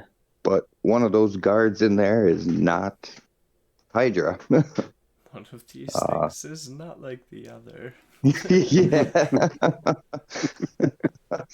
Nope. Maria Hill. To save Yeah. the day. I'm Um, not gonna lie, that's not who I thought it was the first time I watched it. I thought it was Sharon. Same here. I thought it was going to be Sharon. mm, But she does exactly what Nick Fury did in the truck to escape. Cuts a hole. yeah. And I was Yeah. like, is this So, going to be a reoccurring thing? And like, where'd yeah, they go? Oh, there's a hole in the ground. we haven't seen that sort of. I was going to say weapon. It's not really a weapon or instrument since, have we? Or have we? Maybe Black Widow? We Oh, could. yeah, Yeah. maybe. Yeah, Yeah. I'm just trying to yeah, think. Like, after that, Marvel got a lot more cosmic. Yeah. yeah. They And did. Yeah, there wasn't as yeah. much street level stuff, per se. I'm trying to think, like, what's the most. This is now going off topic again. Civil War probably. Yeah. Um, Or Ant-Man. Yeah, yeah, Ant-Man. yeah. Ant-Man actually. Yeah, yeah. You could Trying say to, Sokovia. You could say Sokovia was kind of on the street, but it was yeah, flying at the yeah, same time. It was yeah, flying yeah, though at the same time. yeah. Ant-Man. Yeah, you're right. Ant-Man. Yeah, Ant-Man. We, I don't know. I think we need. Well, I think we're getting. They've kind of even said we're gonna get more grounded stuff going forward, as we've already seen. The thing is with going cosmic is do you lose, you're certainly not going to lose me. Yeah. I'm there for Marvel whatever, but do you start to lose some of the sort of periphery I don't even want to, maybe not even call them fans, just movie fans that will go and watch a film, you know something like this which is grounded. People will, I don't know, maybe I'm saying things wrong perhaps, but my view was always if you make it cosmic, you're going to lose some moviegoers because they don't want to, they're not into that. But maybe people are just Oh, there's oh, the once per episode. Yep, there it is. all right, Zach. Damn it!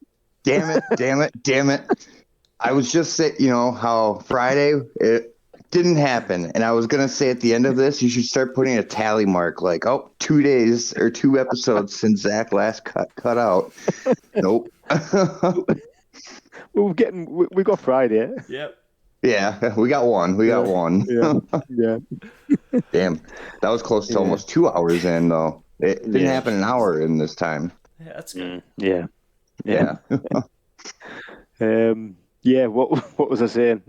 Just the sort of balance between sort of the more cosmic type of films and the more grounded ones.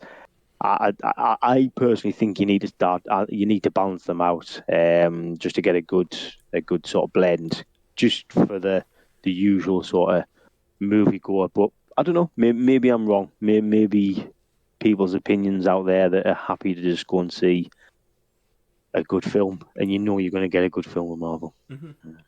I think Yeah. maybe that's what it's like now, because I think definitely at the time, like when Guardians released, Mm, like it did really well. It made a lot of money, and like that was a yeah. huge surprise.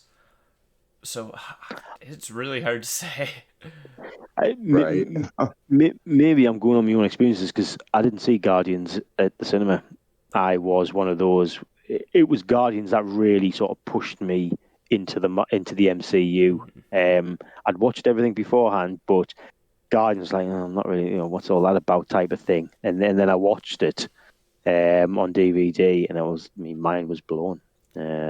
So yeah, I think you're probably right. I think that it's probably films like Guardians and probably everyone that's come after it, because Yeah. all the cosmic stuff after that is pretty good, to be fair.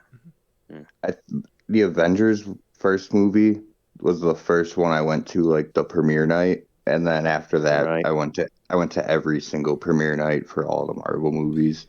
Oh I wow. just never went for Iron Man 1, 2, Thor, or First Avenger. Actually, the Yeah. first Avenger I didn't even watch until like Civil War. Just trying to stop. Honestly, I did see a lot of them early on, but I didn't start going. I think Civil War might have been the first one where I was opening night specifically, and then after that, all of them were opening night. Like I had been to opening night once before, but just not routinely. Yeah. I See. have like me and like two buddies, we go to every single opening night for Marvel, Yeah. Star Wars, and I mean something just catches our eye. But Yeah, I'm trying to see when I'm asked, because basically now, because my mate's a school teacher, and he says if he doesn't go and see it on the opening night, Gets the next day at school it gets spoiled for him. So say we have to go, which is fine by me. So yeah, it might have been. I'm looking at Phase 3 with Civil War. That might have been, which is a couple of films after Guardians of the Galaxy. I think that might have been when I started sort of seeing them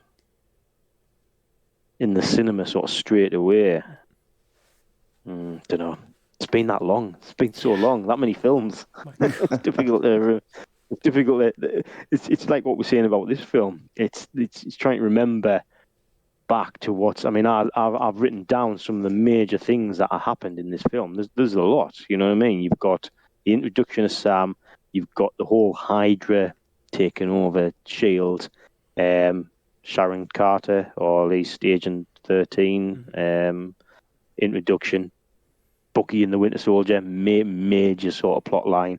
And then at the end, well, the end credit scene, and we'll get onto that, I suppose, in a bit. But yeah, some major stuff, which it's just you just know now. You know what I mean? You don't even need to think about it. It's just these things happened, and Yeah. you forget about how big of a shock they were at the time. So And yeah, like yeah, even in the later movies, they almost make a joke of it in passing, and like it's not meant that like, oh, this stuff is a joke. It's like, no, like it's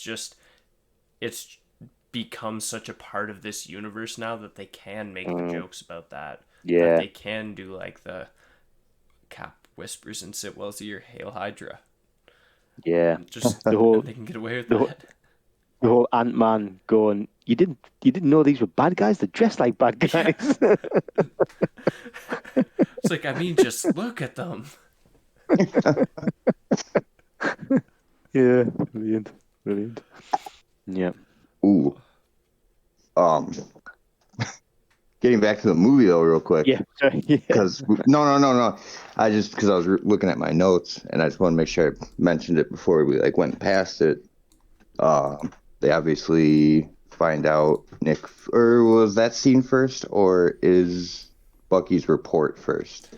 No, To they take no, she takes them to see him first. Fury Yeah. that he's still alive. Um, so he mentions he uses that uh, what Banner made to slow his heart rate, but Banner originally made it to try and contain the Hulk. It's like a stress reliever thing. I just kind of wrote down it kind of just, yeah, the movie's showing us that Banner is still working towards him and Hulk, which obviously ultimately we get Smart Hulk in the end game, obviously.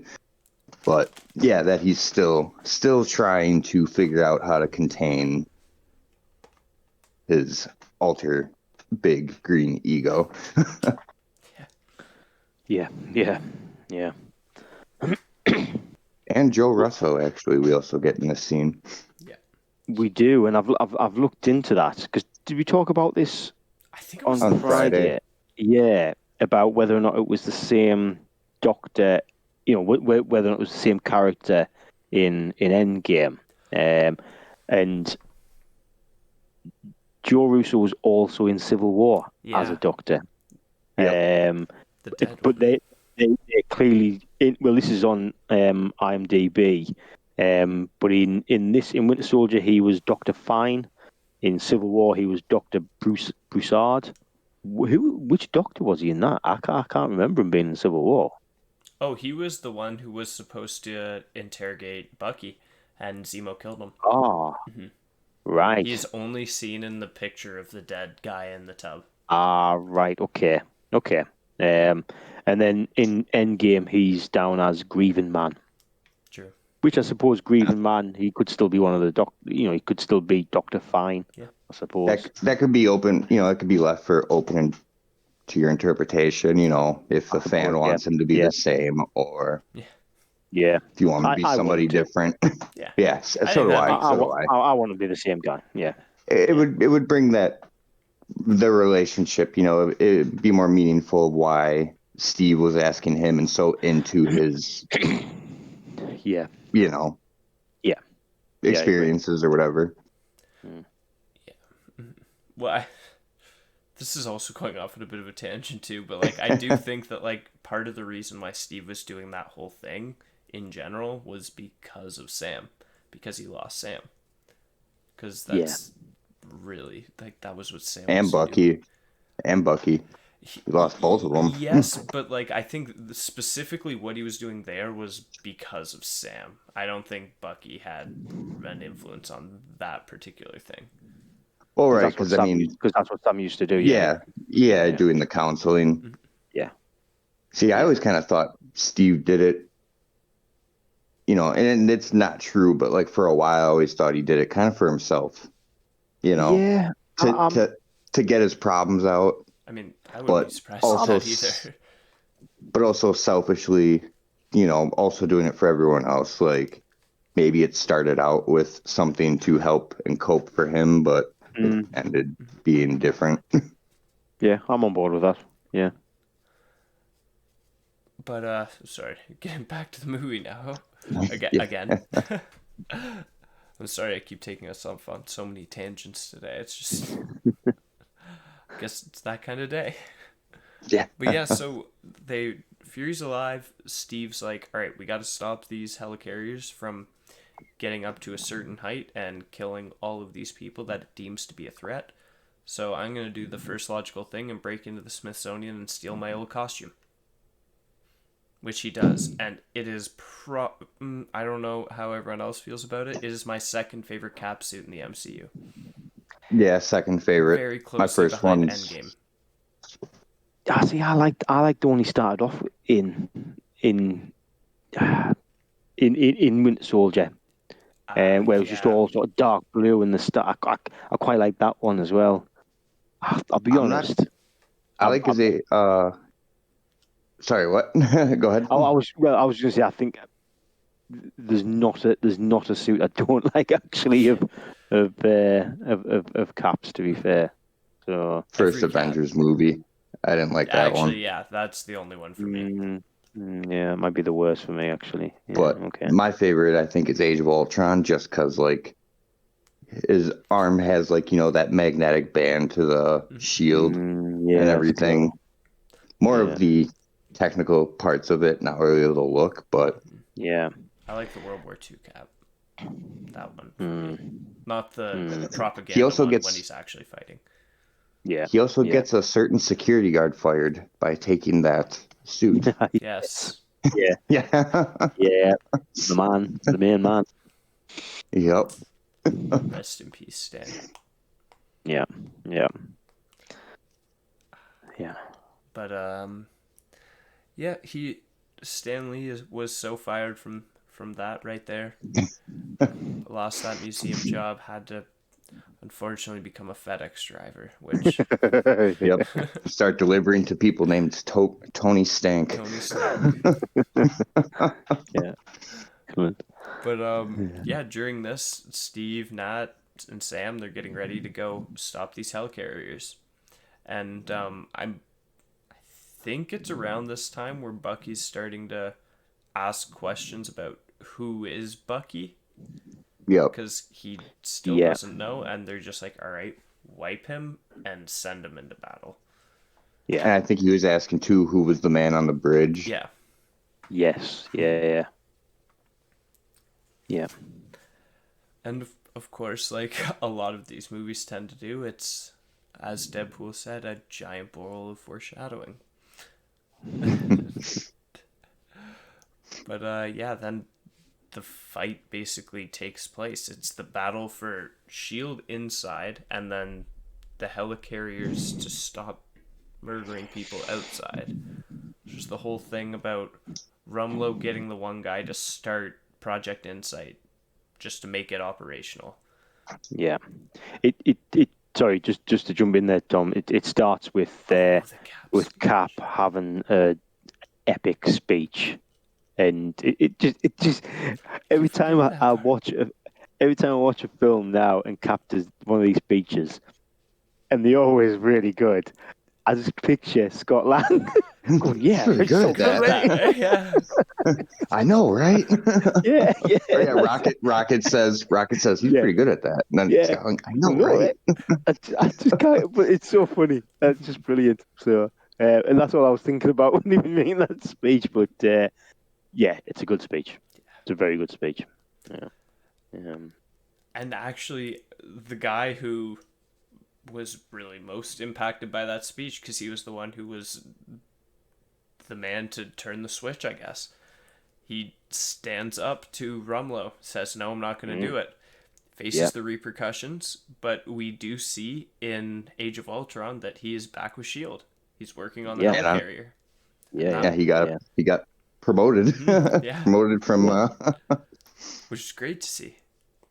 It Yep. is because he pretty much made that decision knowing he was going to die. Yeah. You know, he was going to get shot. So pretty strong moment, and off the back of the strong words from Cap. So again, another cool moment. And there's the little Wheels. standoff with Sharon, too. Yeah. Oh yeah. And then we got the Natasha wearing that mask Yeah. that we see Sharon use, but we also see it in the now non-canon Agents of Shield. Yes. Yes, I Yeah. heard about that. I'm sorry, guys. Yeah. Yeah. Well, it doesn't surprise me, to be fair. Agents of S.H.I.E.L.D. went a bit wayward after the first few series anyway, so I just want to know if Coulson is now dead or in the main alive. MCU?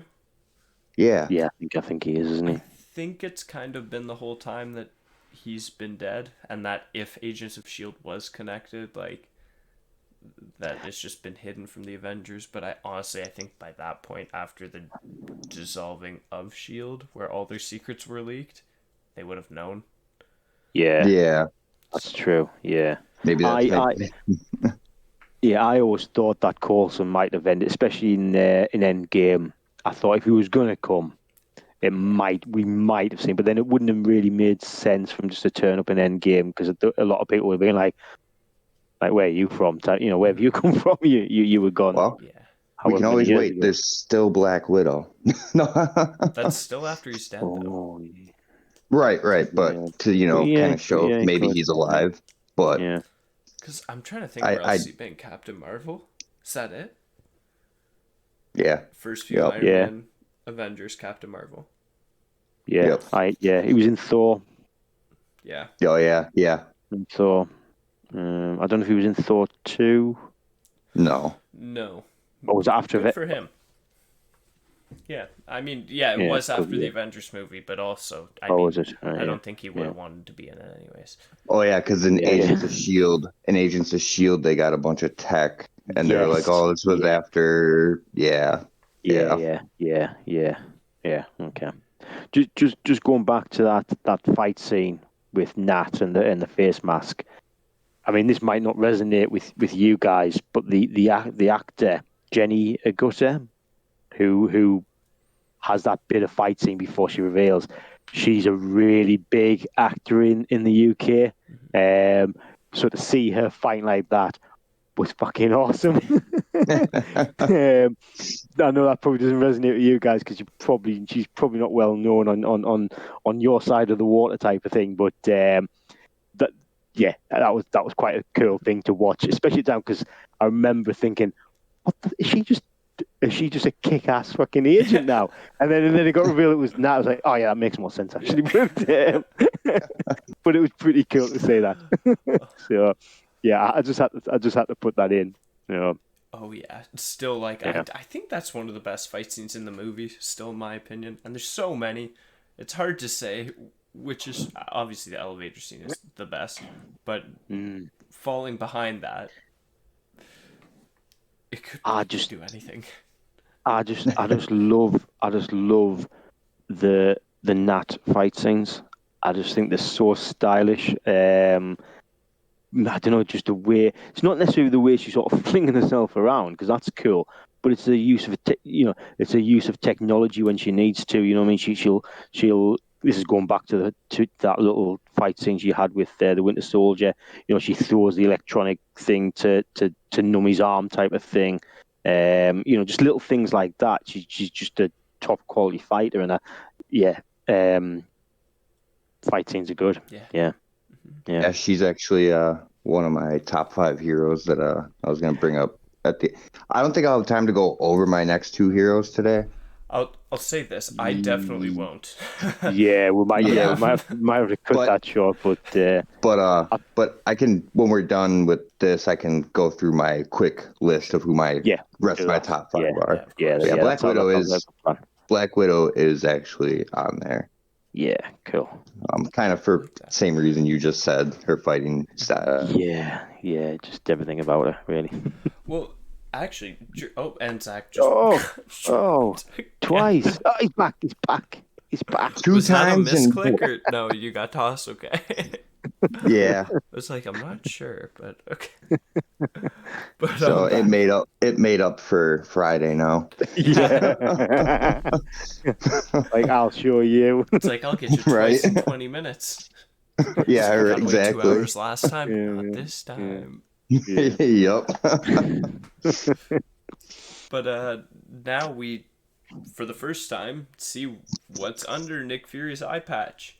It's just a scarred eye, saying that the last time he trusted someone, he lost an eye. So he scanned both eyes. I was not happy with the payoff of that line, to say the least, but yeah, that's okay. Yeah. Would have been better if, it actually was a Kree Skrull warrior who did that to him. Yeah. I, again, with the whole eye thing, because Pierce says, we've scrapped all your fingerprints and eye retinal scans and everything. So has he previously, Fury, embedded a different retinal scan that he's got on his other eye and put that into the system, into the the shield system so if his other one ever got deleted, he'd still be able to access it. Is that what's happened there? Because I was a little bit confused. That's what I took from it. Right. Oh yeah, and I mean it makes sense why he said it to Steve. Foreshadowing. Yeah. Simple reasoning for the use of it, just foreshadowing. Last time I trusted someone, I lost an eye. And then his eye ends up being because he didn't trust people in his own department. Yeah. Okay. Yeah. That's how I figured right away. Yeah. Yeah, that's fine. Yeah, I'm happy with that. But I'm trying to think now. They need to upload the, what was it exactly? It was the 3 targeting cards. Yeah. Just on each other. Yeah, Yep. yeah. It's so Maria Hill could get access because when the third one goes in, Maria Hill is on the computer and she seems to have access and she turns them on each other. Yeah. So Yeah. the first two went in as we had seen pretty easily. Yeah. It was just the third one that Steve started to have a bit of trouble with. That's Yeah. what she said. Yes. I mean, at that point, anyone would be having trouble with. No, just. Yeah. But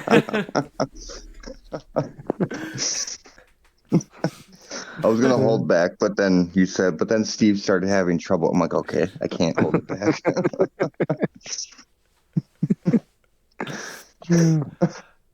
but yes, All right. the Winter So Soldier, anyway, the Winter Soldier, the not the Winter the Soldier, winter shoulder. the Winter Soldier, the Winter Shoulder.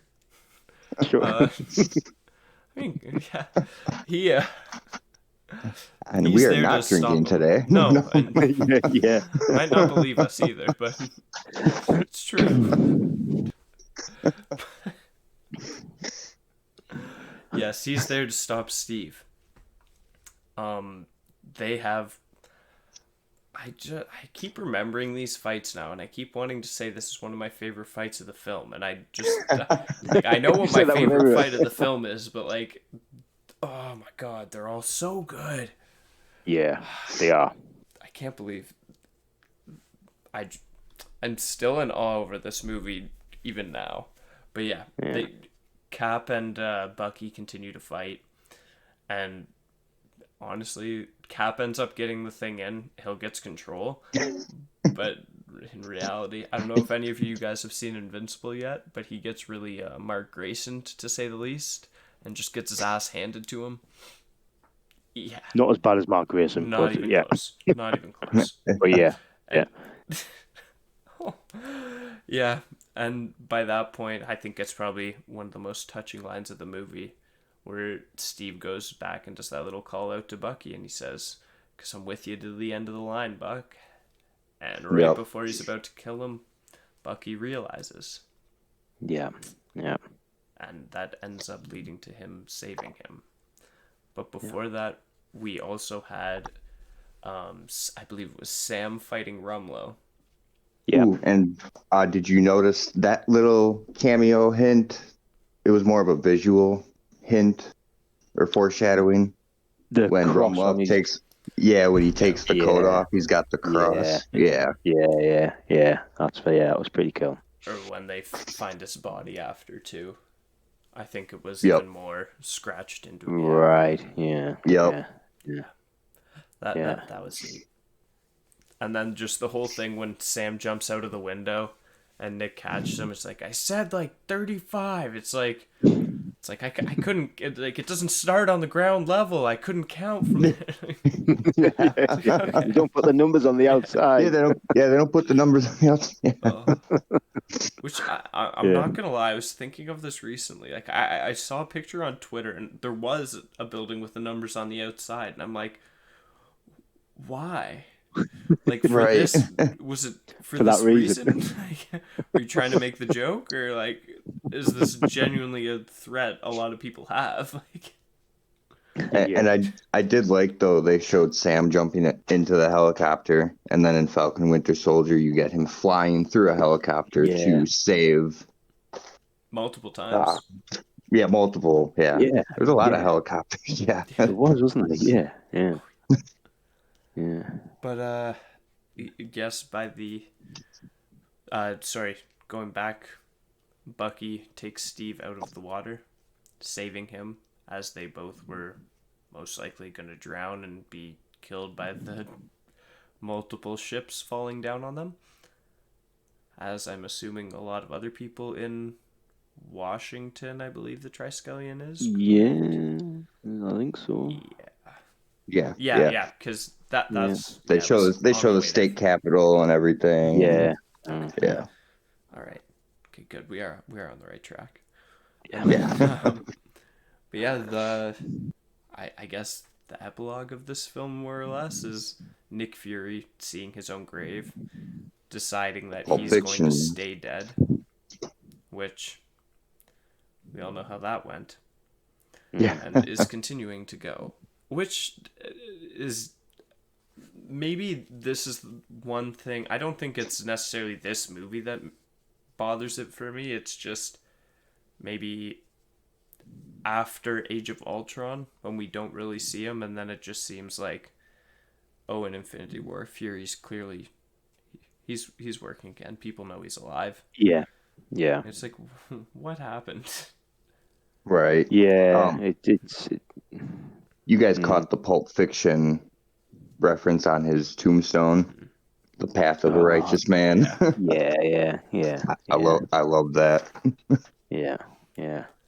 I think you're right though, Tom. Something happens because especially in Far From Home, he's clearly running. I don't know who he is running. Is he? It's not Shield. That I is it think actually it's a division of just Sword. in Far From I could Home. see that. Yeah. Okay. It's not said though, is it? No, Yeah. because Okay. like it. To be honest, the look of it looks like the Sword space station. Just from the little bit we got to see, like obviously we don't see an exterior, but a bit of the interior when it's just like Nick Fury going like, "Who has my shoes?" It's just the big thing at the very last scene of Far From Home. Yeah. Yeah. That kind of looked like the Sword space station to me, and I'm Mm, going to think now WandaVision's done. We know that Monica had a deal to go up, which yeah. makes me think that that's I just Could don't know if be. it's exactly Sword now, unless Fury or Monica are in charge of Sword Yeah. after Right. just It all it the it, stuff with it, Hayward. it would make complete sense. Um. Well, who else would it be? Yeah, Unless it's something we haven't seen. Unless they're going to drop something in that we haven't seen yet. But it can't be anyone else unless he's somehow revived Shield. But I get the impression they're done with Shield at the yeah. moment. Um, Which like well, that's Shield's fine. been done for a while, really. Yeah, Yeah. Okay. yeah. Unless you're an Agents of Shield fan and you would think like you sort of no, it was still going for long after. That's maybe why they dropped it as canon. Perhaps I don't know. But, I Yeah. actually wouldn't be too surprised about that, because mm, I mean, even in the I heard one of the creators came out and was like, "Oh yeah, actually, like the last few seasons of Agents of Shield, it was really Agents of Sword. We just couldn't call it that." It's like, well, like, no, you can't do that. no, no, Right. So no. I don't. Yeah, Yeah, it wasn't. no. Yeah, yeah, yeah. But I'm trying to. Here, let me just take a look at the last few things. Oh yes, But ditches his I only have eyeglasses one. for his eye patch for sunglasses now, which also didn't stick around for too long. Yeah, no. I don't. Yeah. I don't know why. I mean, maybe it's something that was pretty iconic in the end of that film, perhaps, which it is. His eye patch burning, but we all knew he was going to come back. Was Yeah. he just going to wear the shades all the time? I don't know. Again, maybe at the time when I first watched it, I thought, oh yeah, it's pretty cool, but now it just seems all a bit pointless. Yeah. But there we go. Yeah. Mm. Like Iron Man blowing up all his suits. Well, Yeah. Yeah. yeah, And then coming back yeah, months later. yeah, yeah. Um, is You correct me had, if you I'm had, wrong. The last scene is the hearing with Nat, yes, I think so. Yeah. where Um, oh yeah, because all of Shield and Hydra's data is now Oh yeah. active Yep. for the yeah, entire world to see. yeah, Which this is a big thing that will hold down the line, as we could see for the wink, wink, nudge, nudge next Captain America movie. It's the yeah, most whole thing he gets from this happening. yeah, Otherwise, he wouldn't have had access to that. yeah, So yeah, and basically, once the U.S. government finds out really who Natasha Romanoff truly is, who at this point, really most of us don't know yet because we haven't seen it. yeah, But once they find out who she truly is, or once they say this is who you are. She's kind of like, you know what, screw you guys. I've been helping people. I'm going to continue helping people. And if you don't like that, like, try to stop us, kind of thing. Yeah. I'm still quite surprised. And you're right, we don't exactly know what she's done, but it's not good. And I'm assuming she's done a lot of bad things against the US. I'm still surprised that she didn't get locked up and that we didn't see a scene in future films go, oh shit, she was right. We do need her. Yeah, break her out. A little bit like when with Ant-Man and Clinton. Yeah. Clint. That they were arrested and it sort of we'll let them out under under house arrest or whatever it was. But ultimately, yes, we need you guys. I thought that would have happened with her, especially looking back at it. Sort of go, why didn't they arrest her? Just because she's made a big speech and gone, yeah, you need us. It's like, well, yeah, we need Iron Man and we need Cap and we need Thor and we need Hulk. But what are you? You know what I mean? Okay, you're a pretty shit hot spy, and but that's about in it. that moment, yeah. But anyway, I mean, I like to think they didn't do anything because she's been on equally sketchy missions for the US government. So if they were to have been like, hey, we're going to lock you up for what you did when you were still working for Russia, she'd be like, yeah, well, I'm just going to go public about these people you made me kill while I work for S.H.I.E.L.D. yeah, Right. yeah. Kind of had leverage against the government. That's a fair point. They both balanced each other out. Yeah, honestly, though. Yeah. I mean, before we get to this post-credit scene, though, or wait, is there another scene? I don't know because I I was watching on Disney Plus and I don't know if there is because there was the post credit one and then it on Disney Plus when it comes up to view the next film and I tried to sort of click off that and go back to the credits and it completely went off. I thought, oh, I can't get back into it again. I couldn't be bothered to try and fast forward through the whole film, so I don't know if there was. I do remember what they are. I remember both of them. Yeah. I have something. Well, I only have one thing left written down, and it's for the last one. Yeah. I mean, Yeah, the quote. I'll get started What was on the first one. The last one was... Yeah, you get started on the first one, yeah. So the first one is the biggest tease, and that was the one that directly connected this to the events of Age of Ultron. And it gave us our very first look at two characters who, to this day, some people still think are mutants. And that is Wanda and Pietro Maximoff, now known as Quicksilver and the Scarlet Witch. R.I.P. Quicksilver. Yeah. And actually, I mixed them up. I had something written on this one, but I remember what the last one is. This second one was a Baron Stryker, right? Oh no, that's this scene. Oh, that's that one. Yeah. Baron Strucker, Strucker's in this one. It's like now is the age of miracles. It's like they have the Avengers, we have the twins. Yeah. Okay, was it the Scepter then? That's the same scene. That's the same one. Okay, then I'm thinking those were two different ones. Then I don't remember what the last post-credit scene was.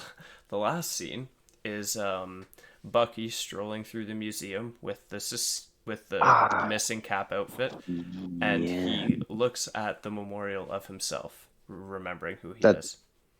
That's right. Yeah. Okay, I see. I thought those. Okay, yep.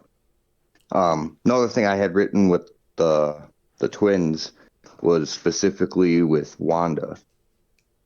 She was shown with those blocks kind of orbiting them like planets, and then smashes two of them together, which I think might be like a metaphor foreshadowing towards the multiverse, colliding different worlds together type thing with her powers.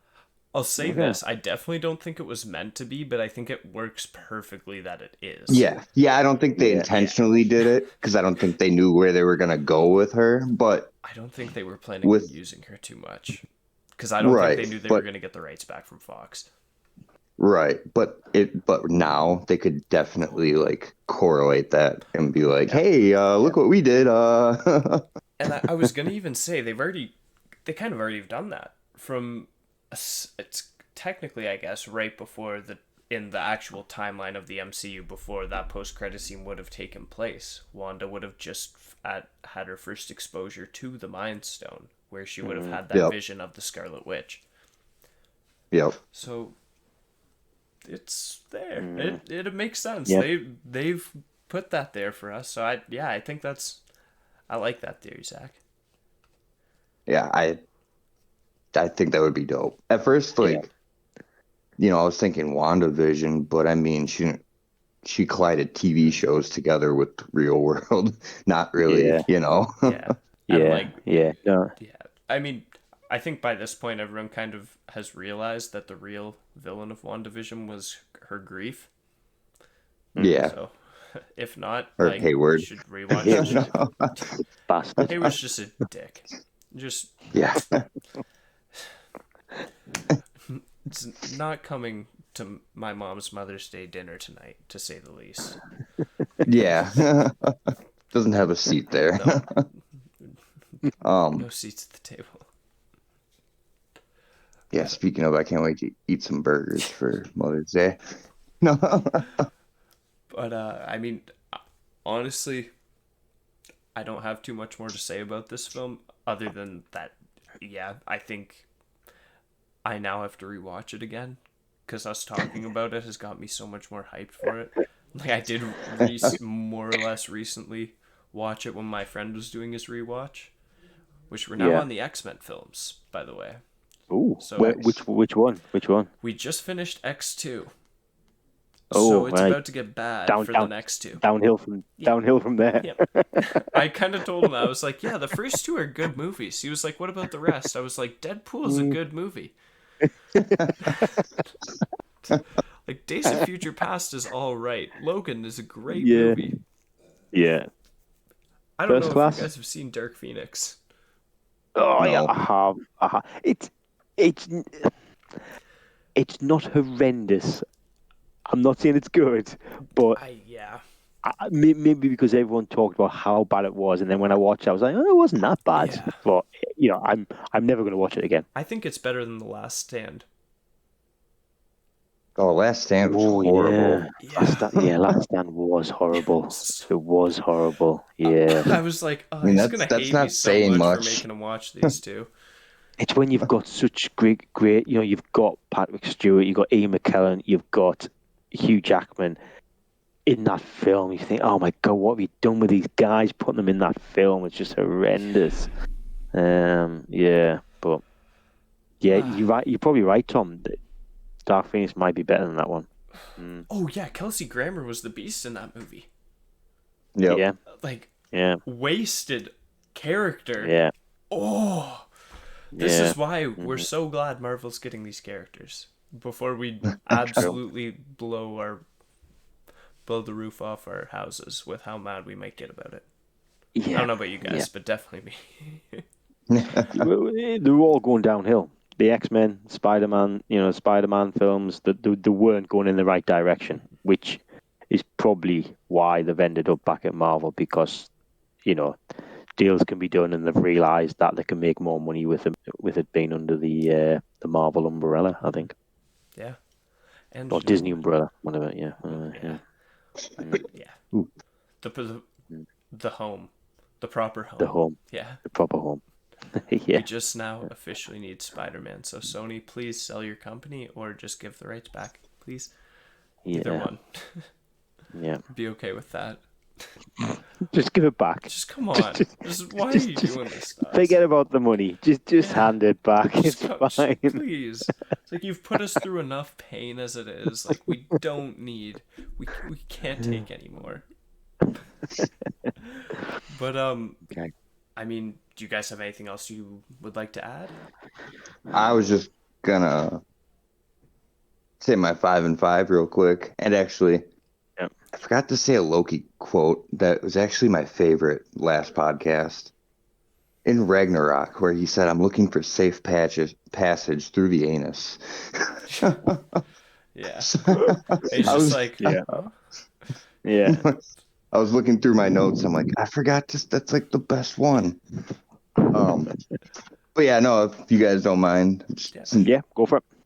um, so the heroes obviously already did Iron Man, Thor being number 2, Black Widow, Scarlet Witch, and then Doctor Strange. Okay. Oh, yeah. But All right. villains, we all know the top 2, Loki and Thanos. Mhm. Personally, even though the movie wasn't that great, I'm gonna go with Ultron, Hela, and we don't know yet if she's really completely a villain, but we've seen her as one only so far, Agatha. That's not, yeah. Yeah, I will tell that's a you good one. next when we do the next one specifically why I don't have her quite there. But I she was my honorable mention. I Okay. sat there for like 10 minutes debating if I should put her down or not, and I'm like, you know what? It'll be interesting because, you know, yeah, Yeah. it'd be interesting. Like, but we don't know if she'll be a villain for long though. But But in that regard, we've both got Loki in. Well, I've got Loki as 2. I think you've both got them as 1. But you can say that about Loki. You know what I mean? true, He's not very true, really, yeah. So, yeah, very true. I can. She never even entered my head when I was thinking about the top 5. But I like that. I like that. Oh yeah. Yeah, I can see why she's there. Mm, okay. But Oh, I'm yeah, looking forward to talking about these. same here. Oh And yeah, honestly, we hope you guys are as well. oh Well, yeah, seriously. yeah, honestly. Well, happy Mother's Day to those over Yeah, here in happy Canada Mother's and the Day, US guys and or anywhere else it ladies. is Mother's Day. And well, happy Mother's Day to all the fathers who are supporting their children in the role of a mother as well. Props to you guys True. as well. Look, Thanks for tuning into this week's episode of the podcast, guys. We'll see you next week, probably on Sunday again, unless we get sidetracked and decide to do it 6 days later. yeah, All right. true. Have a good one, guys. See you later. See you later. Have a good night.